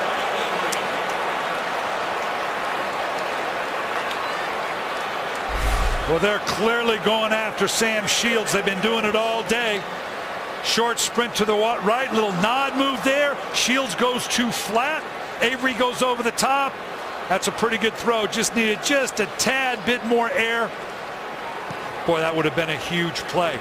You can see what they're doing with Aaron Rodgers. They're continue to move him around in a bunch of different spots. They don't want to let Clay Matthews and that defensive rush of the Packers hone in as to where Aaron Rodgers is, or excuse me, where Andrew Luck is.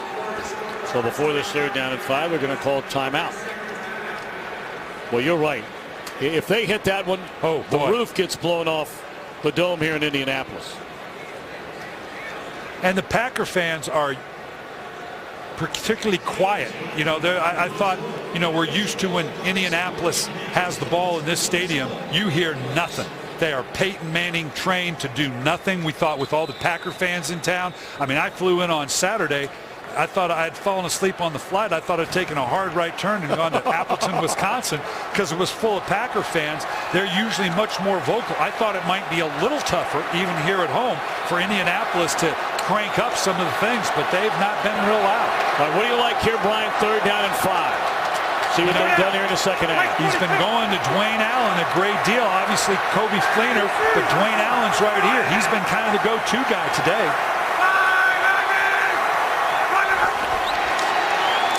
Flag down. This might be a free play for Luck. He's looking around. And a dart to Hilton. That's a first down catch if it stands at the 40-yard line. If it stands.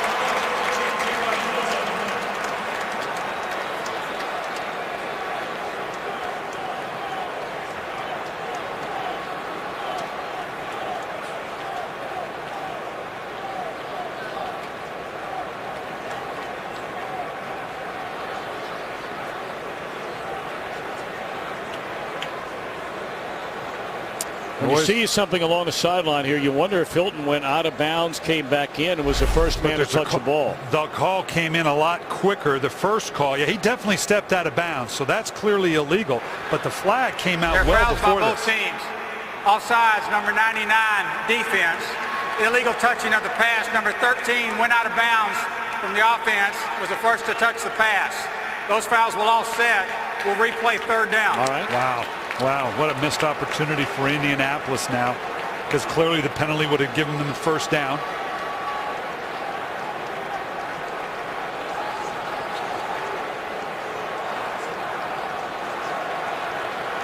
I would think Green Bay, they've been fairly passive in this second half. They might want to dial up something a little more aggressive here to get Andrew Luck to get that ball out of his hands quickly.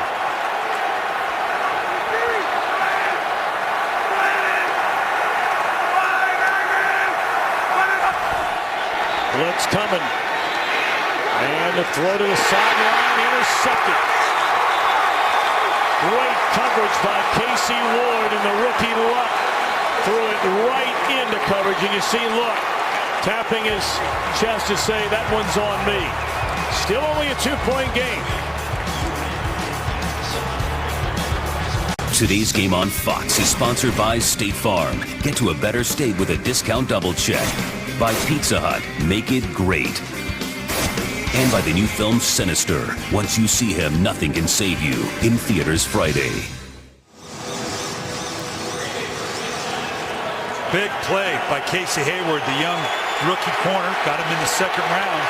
All the energy was on the Indianapolis side. We'll see if Aaron Rodgers can pick up on the turnover and pull it back to the Green Bay Packers.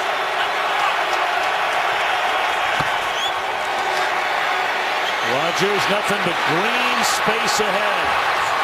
And he will step out of bounds at the 48-yard line. Big run on first down for Aaron Rodgers. We have to go back here. You can see he knows, and Andrew Luck does, that pressure's coming, like we said, but he's actually picked up pretty good. But right here, stop. You can see he gets wadded up. He knows they're coming three. Forced him to get the ball up maybe a little bit earlier. He had someone underneath. You can see here Hayward plays it very well on Reggie Wayne in great position.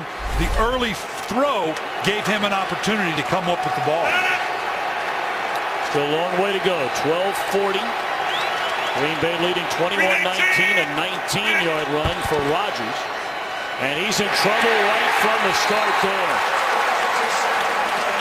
Mathis looks like he may have re-aggravated that ankle injury. Both Mathis and Freeney have been bothered with injured ankles. 7th straight game now with a sack for Robert Mathis. He ends up one-on-one with the tight end. That is not a good matchup to put Tom Crabtree on Mathis, and at the last minute he gets hit right in the shin. Hopefully that's all it is. Well, Robert Mathis saying, I'm coming back. I'm coming back. They'll sit out a play after leaving. 2nd down and 16. The screen through the hands of Williams. 3rd down. Boy, this Packer offense has been basically null and void for this entire second half.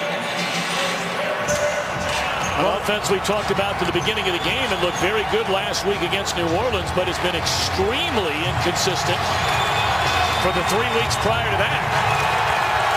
Yeah, they're clearly out of rhythm, having looked so impressive in the first half.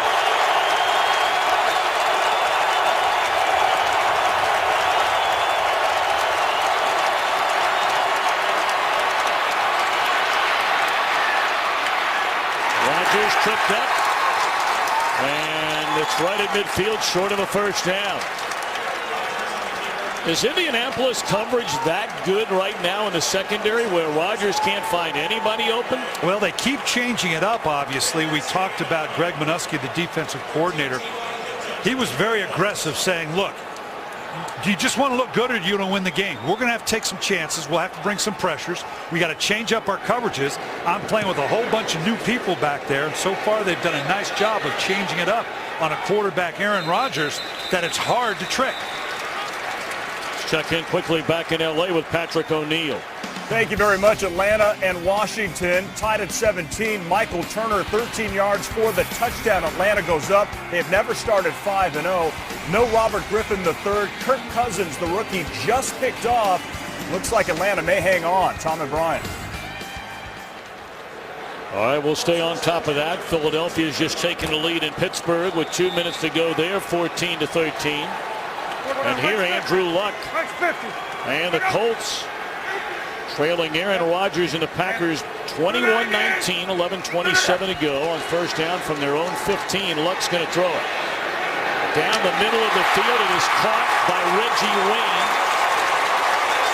Wayne his 8th catch of the day for 140 receiving yards. Well, the last time we threw this, you saw this. He went vertical. This time Wayne broke it off underneath. Now they've gotten back and continued this no huddle. Got out of it a little bit the last series, but now Bruce Arians, the play caller and the head coach, wants to continue to pressure this defense. If for no other reason, they've been on the field a long time here. He wants to fatigue this Green Bay Packer defense. Ground game has been a big part of the story today for the Colts and continues to be. That's a solid first down run right there. Late flag comes in, which might tack on 15 more to an 8-yard run.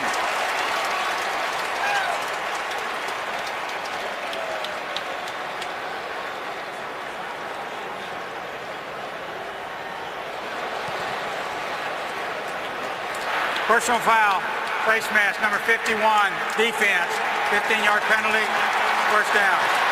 That'll put the ball, inside the 40-yard line. Just at the last minute, it looks like he's going to turn upfield. It just brushes a little bit there. That's why it's only the 5, and it wasn't actually 51. It was Shields. Looks like Shields brushed his face mask as he went by.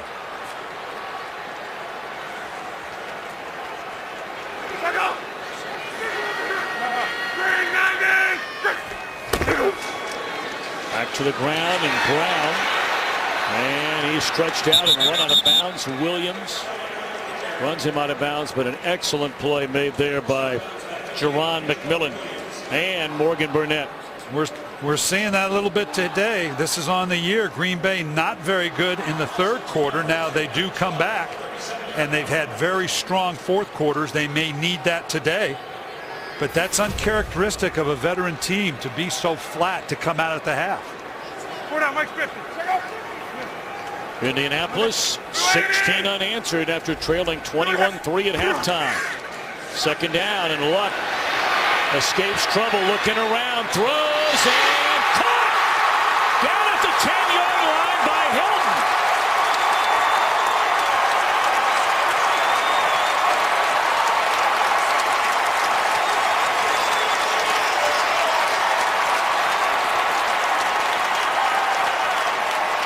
Gain of 26.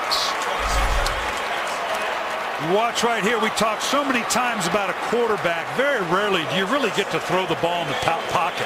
You have to throw it in an unnatural body position. Aaron Rodgers may be the best in the league at it. You can see there Andrew Luck doing a pretty good job himself.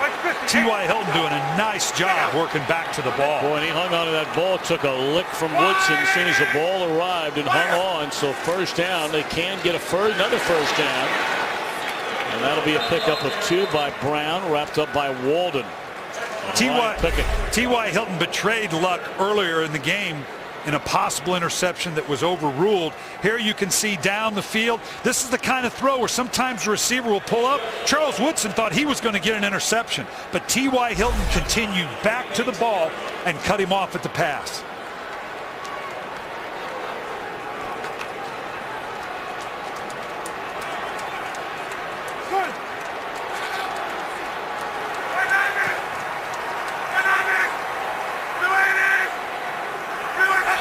Second down and 8. And Luck looking around, in trouble, runs right, throws. Oh, that's a dangerous throw again by young Mr. Luck across his body. And that had interception written all over it by Tramon Williams. You always have to be very careful throwing back across your body. You're going to see the pressure comes inside. He drifts to the outside. This breaks down a defense. Now's an opportunity, but you're throwing across your body. in a flat, hard throw. This has got interception written all over it. Kind of dodged a bullet here. Couldn't quite get to it. Third down.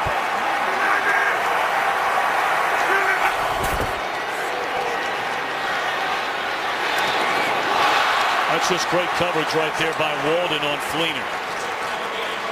So now the field goal unit comes out with a chance to take the lead for the first time today. We go back to the attempt for 2 points that failed, that made it 21-19. Again, the book tells you that you don't even try it till you get to the fourth quarter, but this has played out the way Bruce Arians had thought in terms of what's the cost-benefit ratio. I come down, I get a field goal. Now I've got an opportunity to go up. Thought it was worth the risk.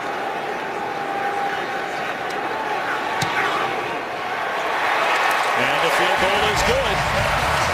So it's 19 unanswered points here in the second half, and the Colts lead by 1. Today's game is sponsored by Ram Trucks. Guts, glory, Ram. Right at the start of the second half, Green Bay led this game at halftime 21-3. And now all of a sudden, after scoring just 16 points total in the entire second half in the first 3 weeks of the Andrew Luck regime, they scored 19 to take the lead here.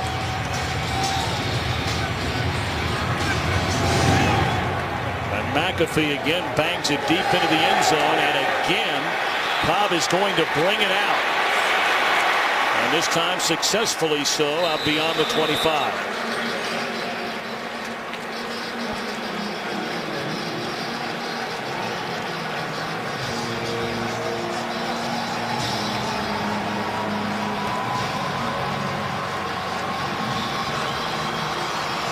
Welcome those of you just joining us to Indianapolis. Alongside Brian Billick and Laura Oakman, Tom Brenneman, great to have you with us. The Green Bay Packers at halftime led 21-3. The Indianapolis Colts without their head coach Chuck Pagano, who undoubtedly is watching in an Indianapolis hospital right now. They have scored 19 unanswered points to take a 1-point lead with under 8 minutes to go in the fourth quarter. And the pitch and catch to Jones, and he's all the way out to midfield on first down.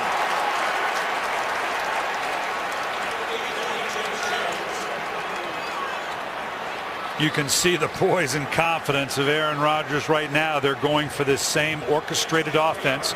Pressure has not been a real issue. They have backside breakoff routes that we just saw just in case pressure comes.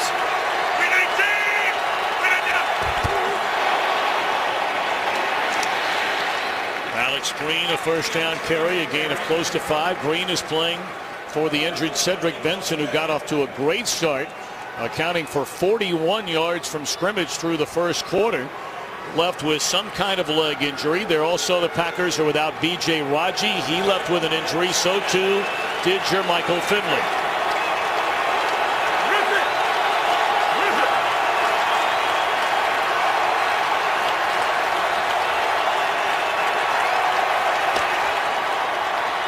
Blitz coming, Green Bay. Picked it up momentarily, but down goes Rodgers.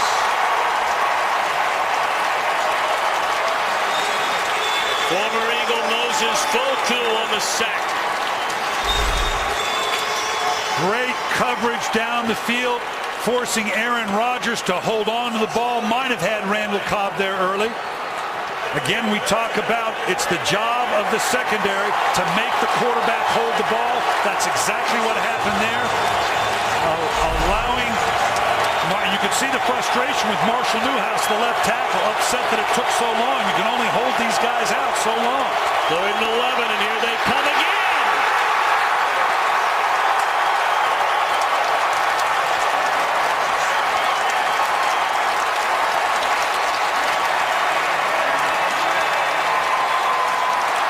After not allowing a sack the entire first half, the Colts have sacked Rodgers 5 times in his second stanza. Again, look at the outside rush that forces him up, and there's Corey Redding building that wall. Aaron Rodgers has no place to step up because of the wide rush ends of the Indianapolis Colts.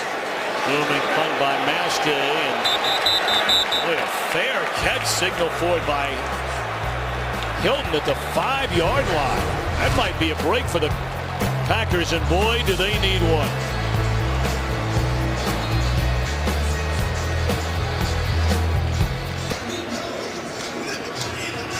Graham Harrell, a sounding board, it looks like, for Aaron Rodgers. Rodgers has to be extremely frustrated at what has transpired here in the second half. Well, they just don't have the efficiency we saw in the entire New Orleans game and then the first half of this game. First down, right through the midst of Fleener. Well, when this game got started, I mean, it looked like a boat race for the Packers. Kuhn, the touchdown, couple of throws, Jones, then Cobb to get out 21-3. But ever since then, second half began, and back came the Colts. Allen the touchdown, the keeper on look. They went for two, failed, but then a field goal gave him a lead. And Chuck Pagano, who without a doubt is watching on television land right now after being diagnosed with leukemia earlier in the week. He has to be so excited right now, but you coaches are you coaches, Brian, and you realize that there's 5:30 left to go. You took a fair catch at your own 5-yard line, so now you're staring down the barrel at a 3rd and 8 with a possibility of, if unsuccessful on this chance, Green Bay gets the ball, great field position. Yeah, giving Aaron Rodgers a short field is the last thing you want to do coming up on 5 minutes in the fourth quarter, only holding on to a 1-point lead.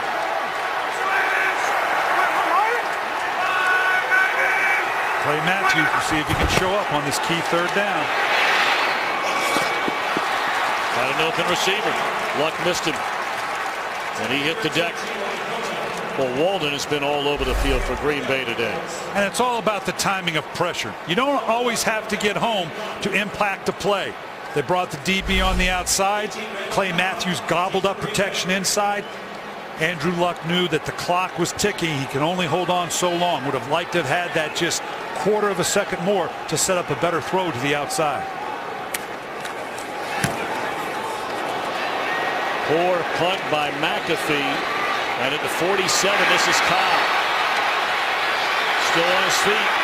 Spins out of a tackle and brings it back to midfield. This drive will begin inside of Indianapolis territory at the 49-yard line. Well, when we started off, we talked about Greg Minuski, the defensive coordinator, worried about how he was going to match up with this talented receiving core of the Green Bay Packers. He's playing with a lot of guys down. As he's saying, I got to cover a lot of 1s and 2s with a lot of 4s and 5s. And so far, those 4s and 5s are doing a heck of a job for Indianapolis. Again, they're without Vontae Davis. They're without Justin King. 2 starters, the regular starter and their nickel coverage. This secondary's done a very good job against the deepest receiving core in the NFL. They don't need much. First down and a big pickup for Green, still on his feet. Racing down the right sideline and run out of bounds inside the 10. So a punch to the gut delivered by the Packers. 41 yards. And the way he comes in here, you can see right there, that's all you're looking for. When you bring people step in, Newhouse turns to the outside, turns Freeney all the way to the outside. Anytime you bring the kind of pressure and people that Greg Minuski has to change it up on Aaron Rodgers, there's the potential of leaving a gap open, and that's exactly what happened there.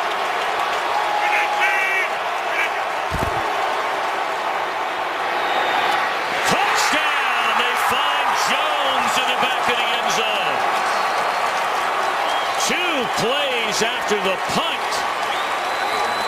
41-yard run by Green. The touchdown strike to Jones to beat Vaughn in the back of the end zone.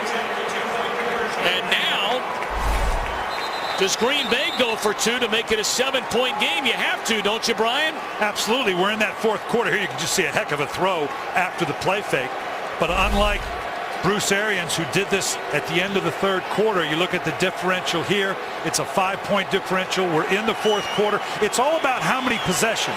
You'd anticipate possibly 2 more possessions for the Indianapolis Colts. That tells you you go for 2. Well, they're 1 of 2 on the year. While the Packers going for the 2-point conversion. Rodgers rolls, throws incomplete.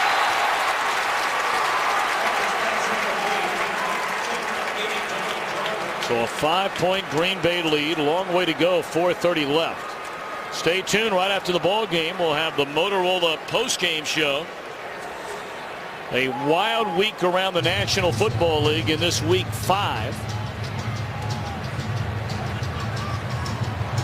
Well, you never know in this game, and Brian, you coached it successfully for a long time. All your divisional championships, won a Super Bowl with Baltimore.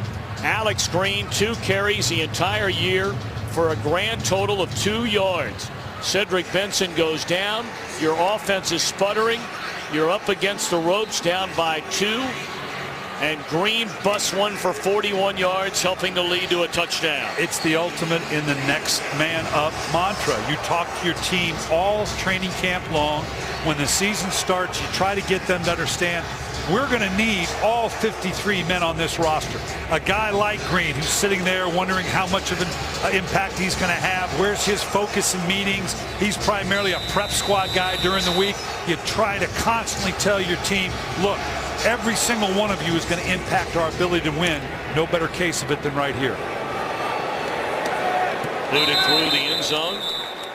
Let's check in downstairs with Laura Oakman. You guys are talking about the Packers injuries. Let me bring up the Colts. Robert Mathis was not in that last defensive series. We saw him saying to the fans when he walked off during that injury and 2 series ago, saying, I'll be back. He tried. They put a brace on that left knee. He wasn't able to go, took it off, bandaged up the knee, and shut him down for the rest of the game. All right, Laura, thank you. So now we turn our attention to the number 1 pick in the draft, 23-year-old Houston, Texas native Andrew Luck. His team needs a touchdown to recapture the lead with 4:30 to go.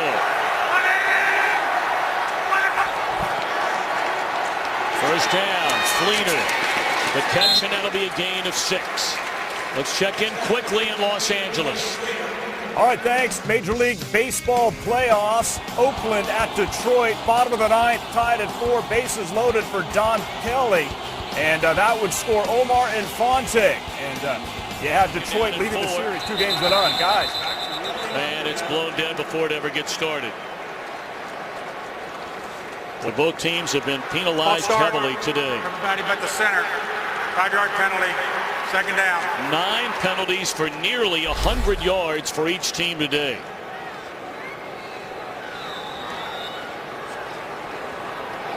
Yeah, and this is clearly one of those kind of hard to understand sometimes that the center's the only one that didn't have the snap count.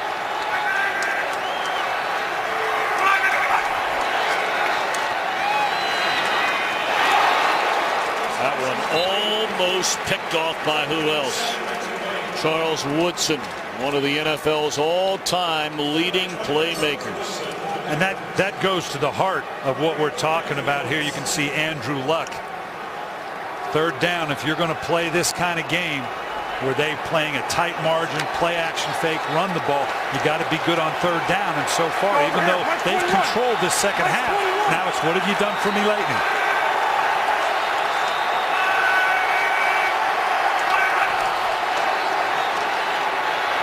With protection and a strike, and he converts on third down for the first time in his last 9 tries, and he finds Reggie Wayne for the 9th time today.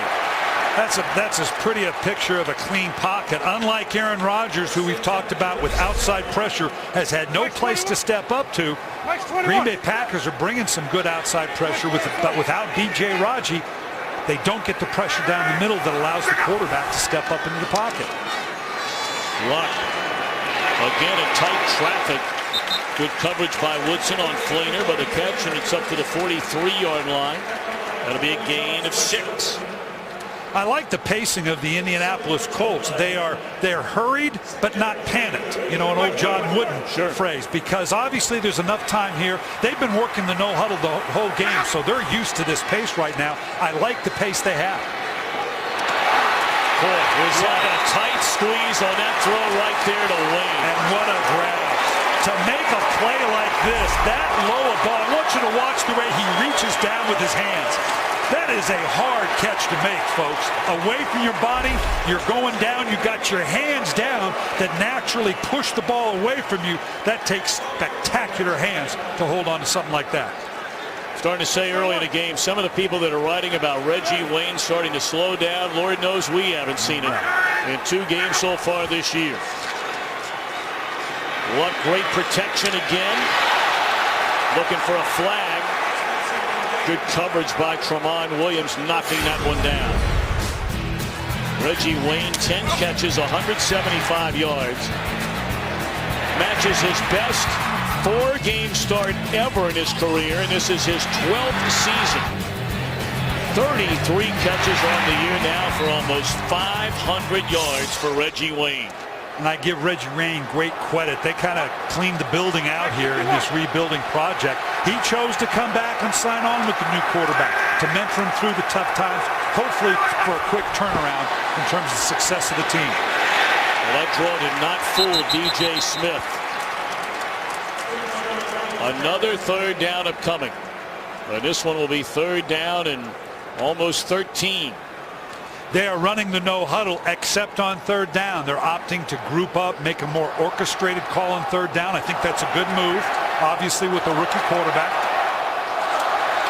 They're going to let the play clock and game clock go down to the 2-minute warning. What is in store for the final 2 minutes in Indianapolis? Stay tuned. Following the game, it'll be the Motorola post-game show. All right, 3rd down and 12. This is 4-down territory here. Yeah, likely it is, and I find Reggie Wayne, it seems to be his day.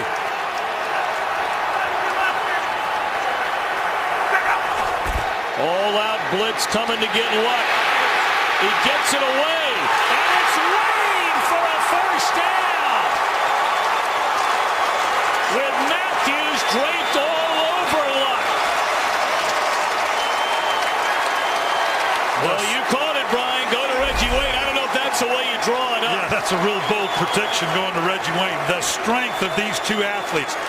Look at the strength of Reggie Wayne fighting up through that off against Charles Woodson, and then just the sheer power and strength, Ben Roethlisberger-esque, by the young quarterback out of Stanford. All right, so they convert on 3rd down. Luck now up over 300 passing yards, 3rd time in his first 4 games.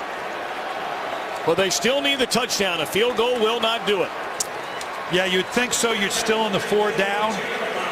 Depending upon how much clock left and you want to count on the field goal, maybe an onside kick, I'd be surprised if they don't go 4th down. Let's find Reggie Wayne again.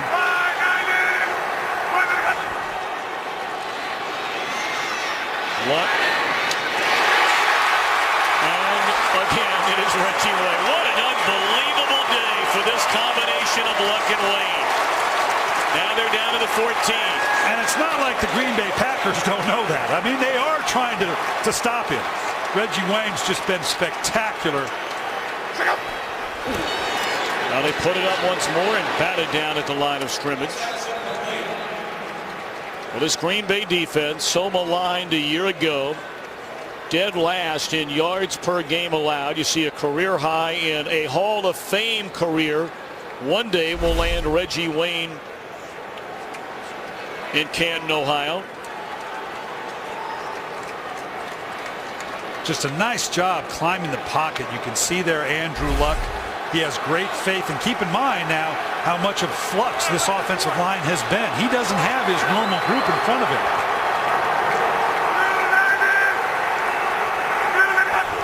Second down at the 14. Brown out of the backfield. And he's tripped up at the 11. And again, this is 2-down territory. You're under a minute 20. Indianapolis has 1 timeout left. They have to score a touchdown to take the lead in this game. And what does that mean when we say we're in 4-down territory? That means you can have an orchestrated call on 3rd down. Yeah, you're going to look touchdown to check down, but you're going to be happy to take that underneath throw to give you a shorter 4th down play. Reggie Wayne again here, leading up on the trips alignment. Luck's going to run it. And bulldozes his way. 1st down inside the 5. Well, we saw Luck lead his team to a game-winning field goal against Minnesota here 3 weeks ago. They put it in his hands with 20 seconds left. And trying to do it with a touchdown drive now. Again, we talk about him climbing the pocket. He climbed the pocket there, and there was no one there. So he says, I'll just keep going, and I'll hold on to the ball. The Indianapolis Colts have a timeout. Well, they don't anymore. They've used it. So now, obviously, the throws that Andrew Luck uses now with 39 seconds, you've got a 1st down. So what can they do? They can run the ball and then dirt it and clock it, so they're in good shape there. They don't have to make nothing but throws into the end zone. He can drop the ball off if he wants to, because the down and distance allows him to kill the ball and orchestrate a better call. 13th play of this drive. They began at their own 20. The ruling on the previous play was a 1st down. Play is under further review. Anything under 2 minutes. And that's interesting that this would come from above. Anytime you're going to review a spot, the question becomes, do you have the camera angle right along the 1st down? Again, we're looking at an angle. The yellow line is unofficial. Unofficial or not, that clearly looks like he has the 1st down. He's not giving himself up here. That would be different. So often you see a quarterback slide, and what's the placement of the ball? If the yellow line is anywhere near accurate, that certainly looks like a 1st down. He cleared it by the time the knee touched down. Where the placement was of the ball, I would say this is clearly a 1st down.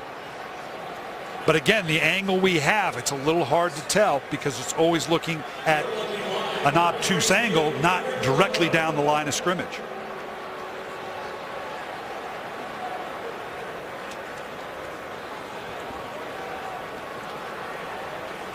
Packers have not been over the 500 mark so far this season.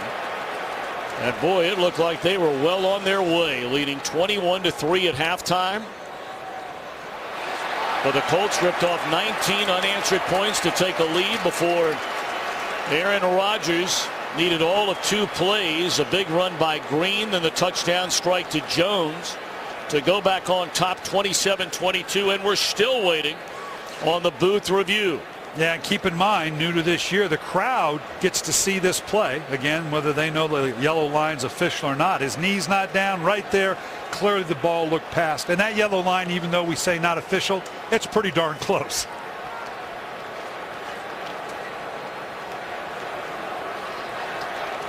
I'm not quite sure why this is taking as long. Jeff Saturday, of course, spent his entire career right here in Indianapolis. How many times did he watch Peyton Manning do to people what Andrew Luck is trying to do is Manning's heir here today? How about that After for a career? reviewing the play, the ruling on the field is confirmed. It is a 1st down. All right, they used a timeout, so the clock will not start until the snap of the ball.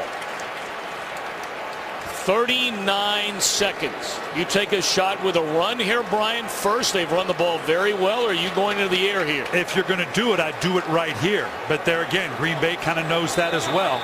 But if you're going to take a chance to slip a draw or a trap in, I'd do it right now. Again, Reggie Wayne to the top. We're going to continue to point out, where's he at?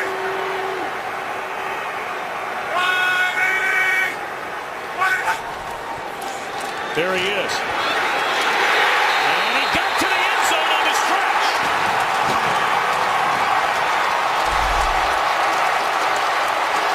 Does the ball cross the plane?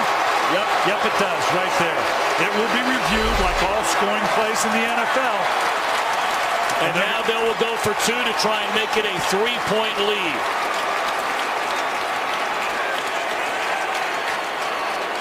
2 Right here you can see, looks like the ball breaks the plane. The knee was not down.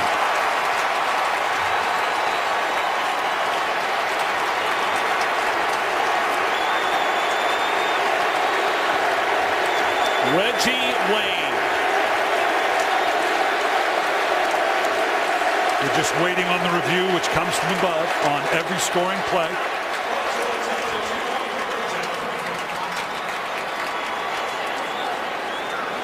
Thirteen catches, 211 yards for Reggie Wayne.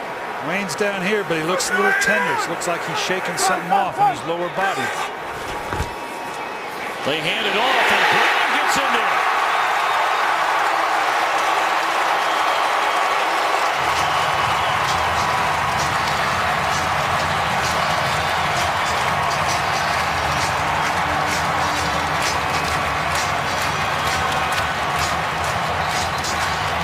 Well, naturally, the easy thing to say, Brian, and you were in contact with Chuck Pagano just this morning again. The easiest thing in the world to say is, this team came out and played with emotion. They didn't play with a lot of emotion in the first half. They were getting their fannies kicked. It was 21-3. But here in the second half, whatever took place in that locker room, it has clearly been a 180 from the first 30 minutes of this game, and now it's a 3-point lead with 35 seconds left. And what I'm impressed with, I said in the open, I've said it earlier on, here you can see they're honoring their coach, Chuck Strong, handling this emotion for the entire game. You knew they would come out early emotional. That may have had a little something to do with some of the things going on. They got a little anxious, but they've held out that emotion. They've stayed strong to the end, and here it is in the fourth quarter, up by 3. So out to the 20-yard line with 2 timeouts remaining. And remember, they have one of the best field goal kickers in the NFL to the Green Bay Packers in Mason Crosby. Career long of 58 yards. That was inside of a dome last year in Minnesota. Rodgers just a week ago led Green Bay on a fourth quarter drive to win it. The fact that Robert Mathis is not in the game is huge. They've got to get that half man or extra man on Dwight Freeney over here to give Rodgers a chance to get the ball down the field. Short stuff, crossing pattern to Cobb, and he's up to the 27-yard line. Clock continues to run. Green Bay will spend a timeout. 1 left. So again, for a 58-yard field goal try, you basically need to get the ball. And again, 58 yards is the career long, and it was in a dome for Mason Crosby at Minnesota. They would basically need to get the ball right at the Indianapolis 40, maybe 41-yard line. Packers without Jermichael Finley, normally a big target down the middle of the field. You can throw up one of those back shoulders throws or maybe a jump ball. He still has plenty of people to get the ball to, like we saw with the Randall Cobb. That can be a quick underneath throw that all of a sudden can turn into a big play. Again, keep an eye on Freeney. Are they chipping to help, or are they going to leave Newhouse one-on-one by himself? They help. And Rodgers. Catch made by Cobb. Boy, he had daylight in front of him if he could have righted the ship quickly and made that turn down the sideline. So it's to the 48-yard line. Today, Crosby has already missed from 52. They would only need about 7 more yards to get him at least to where his career long came from.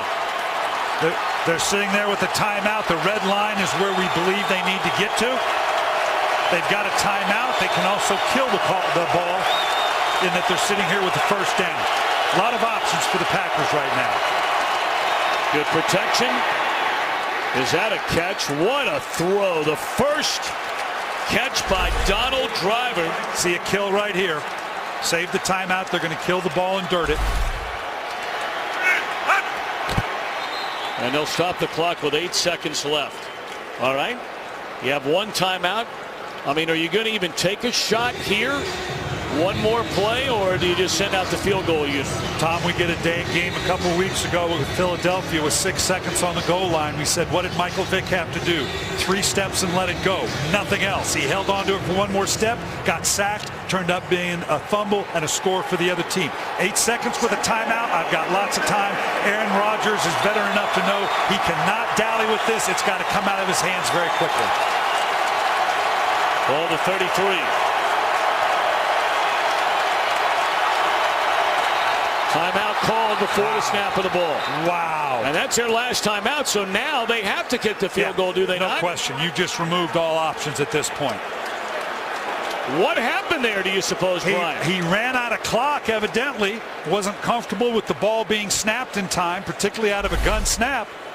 Here's the play clock winding down. Like the veteran quarterback, how much would a 5-yard penalty affected here, Tom? Would have been huge. You got to give Aaron Rodgers credit for recognizing that and getting the timeout called. Again, the communication. Jeff Saturday, new to this system, new to these situations with Aaron Rodgers. We talked about the communication being a problem when they played the Seattle Seahawks. It does take a while, even with a veteran like Jeff Saturday. All right, so here we go. This will be a 51-yard field goal try. Crosby in his career from 50 and beyond has hit on 50% of his tries.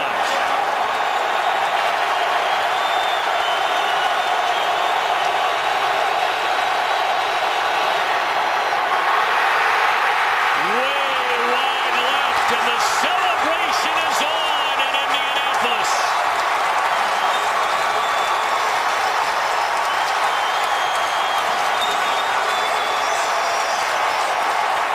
Three seconds remain. But now victory formation. Bruce Arians named the interim head coach when earlier this week Chuck Pagano was diagnosed with leukemia. It is a form of leukemia known as APL that untreated kills quickly. With treatment, cure rates are anywhere from 80 to 95%. And it is 100% jubilation here and in the hospital room of Chuck Pagano.